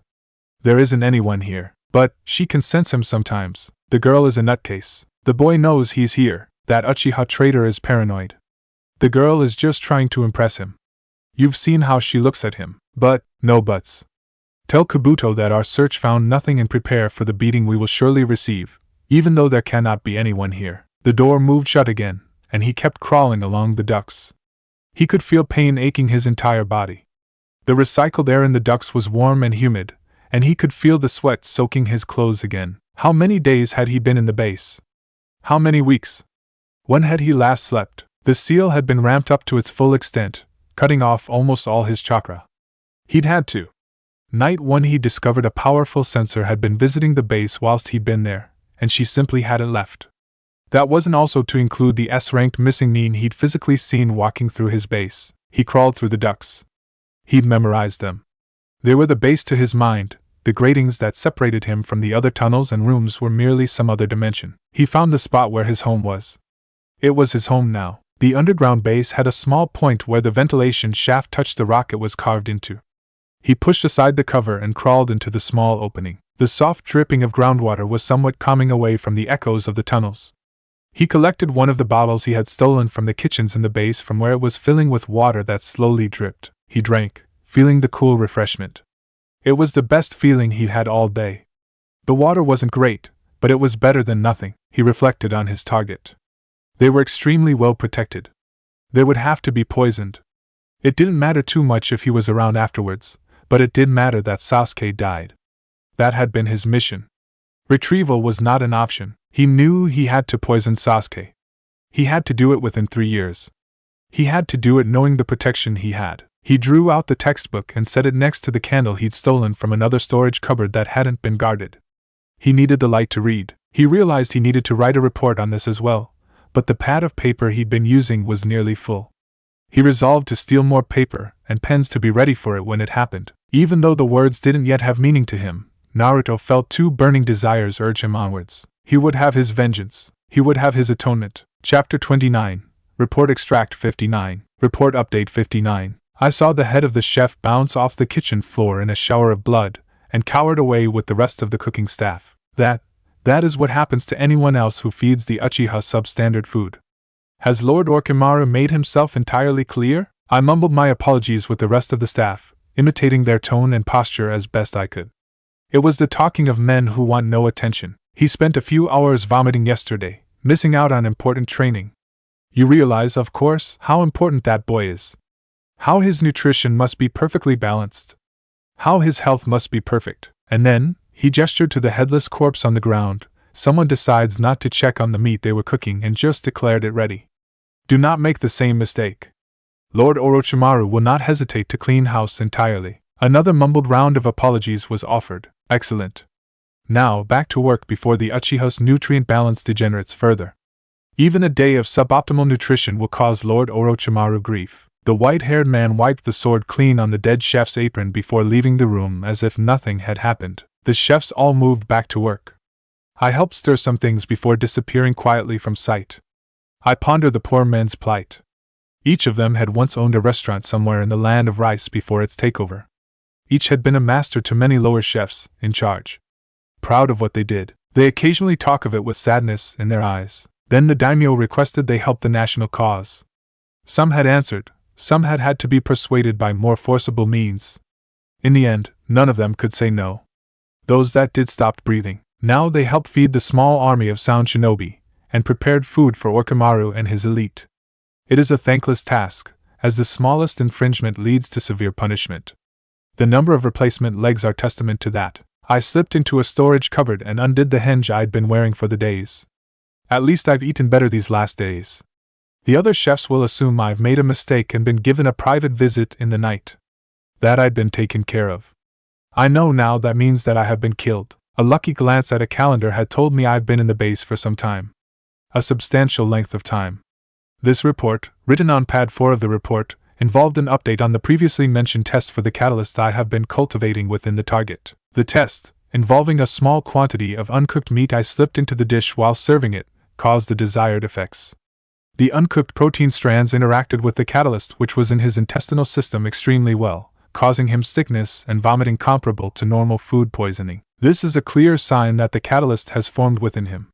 It also confirms that Kabuto does not suspect this was anything but a bout of poor cooking. Step 3 of the poison plan is now complete. Snakes are renowned for their cunning and schemes, yet I feel my plan is working.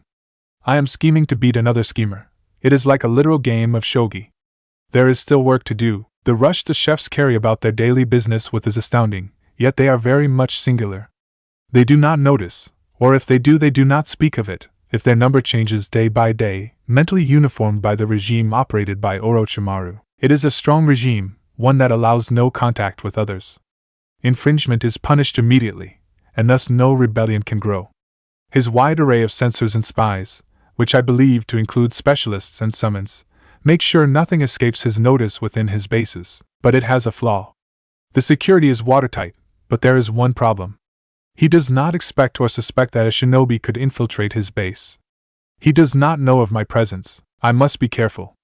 The drum of feet on the floors around me is constant. The whir of the air ventilation dull and monotonous. I have not seen the sun. I am the ghost in the dark. The faces remain with me. Chapter 30. Report Extracts 285 and 453. Report Update 285. They nearly found me. Their movement through the ventilation system is ugly and inefficient, but nearly effective. Were it not for their inexperience at doing so, I would have been trapped and forced to use force for my mission for the first time. I find it odd that despite this being the longest mission I have undertaken, I have only fired one shot during it. I regret that one shot even now, and wish I had not. I reflect on it whenever I see my bow and wonder what would have happened if I had not fired it. He would likely still have died, but even so. I realize now how many mistakes I made, but I find two streams of mistakes. My logical brain says I should have moved, should have got a better angle, should have shot into the fight when I could. I was too busy watching the fight to see what was happening. My old training tell me I should never have got so close to someone. With the 7th stage of the plan completed, I find myself wishing more and more that time would pass faster. This is a problem I have not had before, but with every day I feel it more and more. They are coming. They could find me. I know the probability is slim, but my calculations show the cumulative chance is bad. They will not.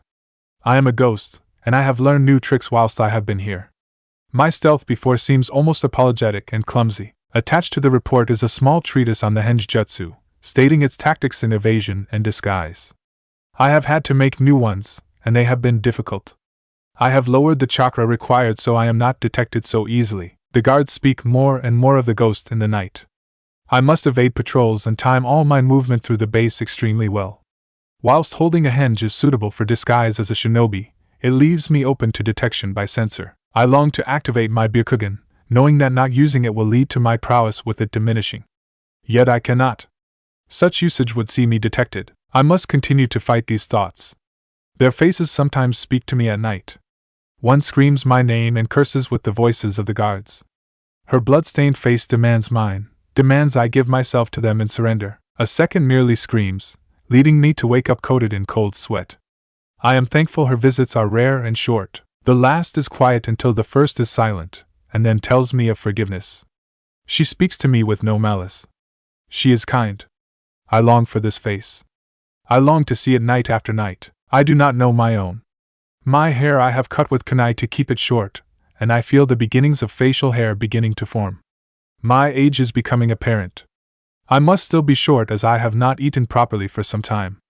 Nor slept. I fanatter fail. I find that tiredness nearly overtakes me sometimes. I cannot give in. I cannot. If I do, they will find me. They are coming, but they will not find me. Sleep will claim me soon. I hope it is the desired face. Report Update 453. I have gained a summoning contract. I was lucky in the way I found it, locked away in a deep vault after a vigilant pair of guards nearly found me. I was forced to escape deeper into the base to evade them. The darkness swallowed me as I found the room. The lock was surprisingly easy to pick, almost as if the combinations were familiar. Given Orochimaru once worked with my former master, I cannot be overly surprised their bases are similar. You don't draw attention to a vault of secrets after all. It remains hidden, a dark corner where nobody looks. I spent 2 days in that vault, searching it for things of use. In the end, I found it in a dark corner, seemingly abandoned there. I would say it called to me, but in truth I was lucky to have seen it, the rat contact. Not a noble animal, but one best suited to my needs. They are quick, they find holes in places, and they will fight when cornered. I feel an odd kinship with them. They do not speak much. I signed the contract with a sense of curiosity, my blood forming my name on the paper. I realized it had been so long since I had heard or read my own name, it was alien. I am fortunate that they are small. Summoning them takes little chakra, and they are hiders by nature. The contract has few names on it, all of them crossed off. They are either dead or broke the contract. I summoned their leader, and we spoke in the dark. He felt our kinship as keenly as I did and accepted me. I can now have eyes and ears all around the base. I will respect them, and they will help me. Hey guys,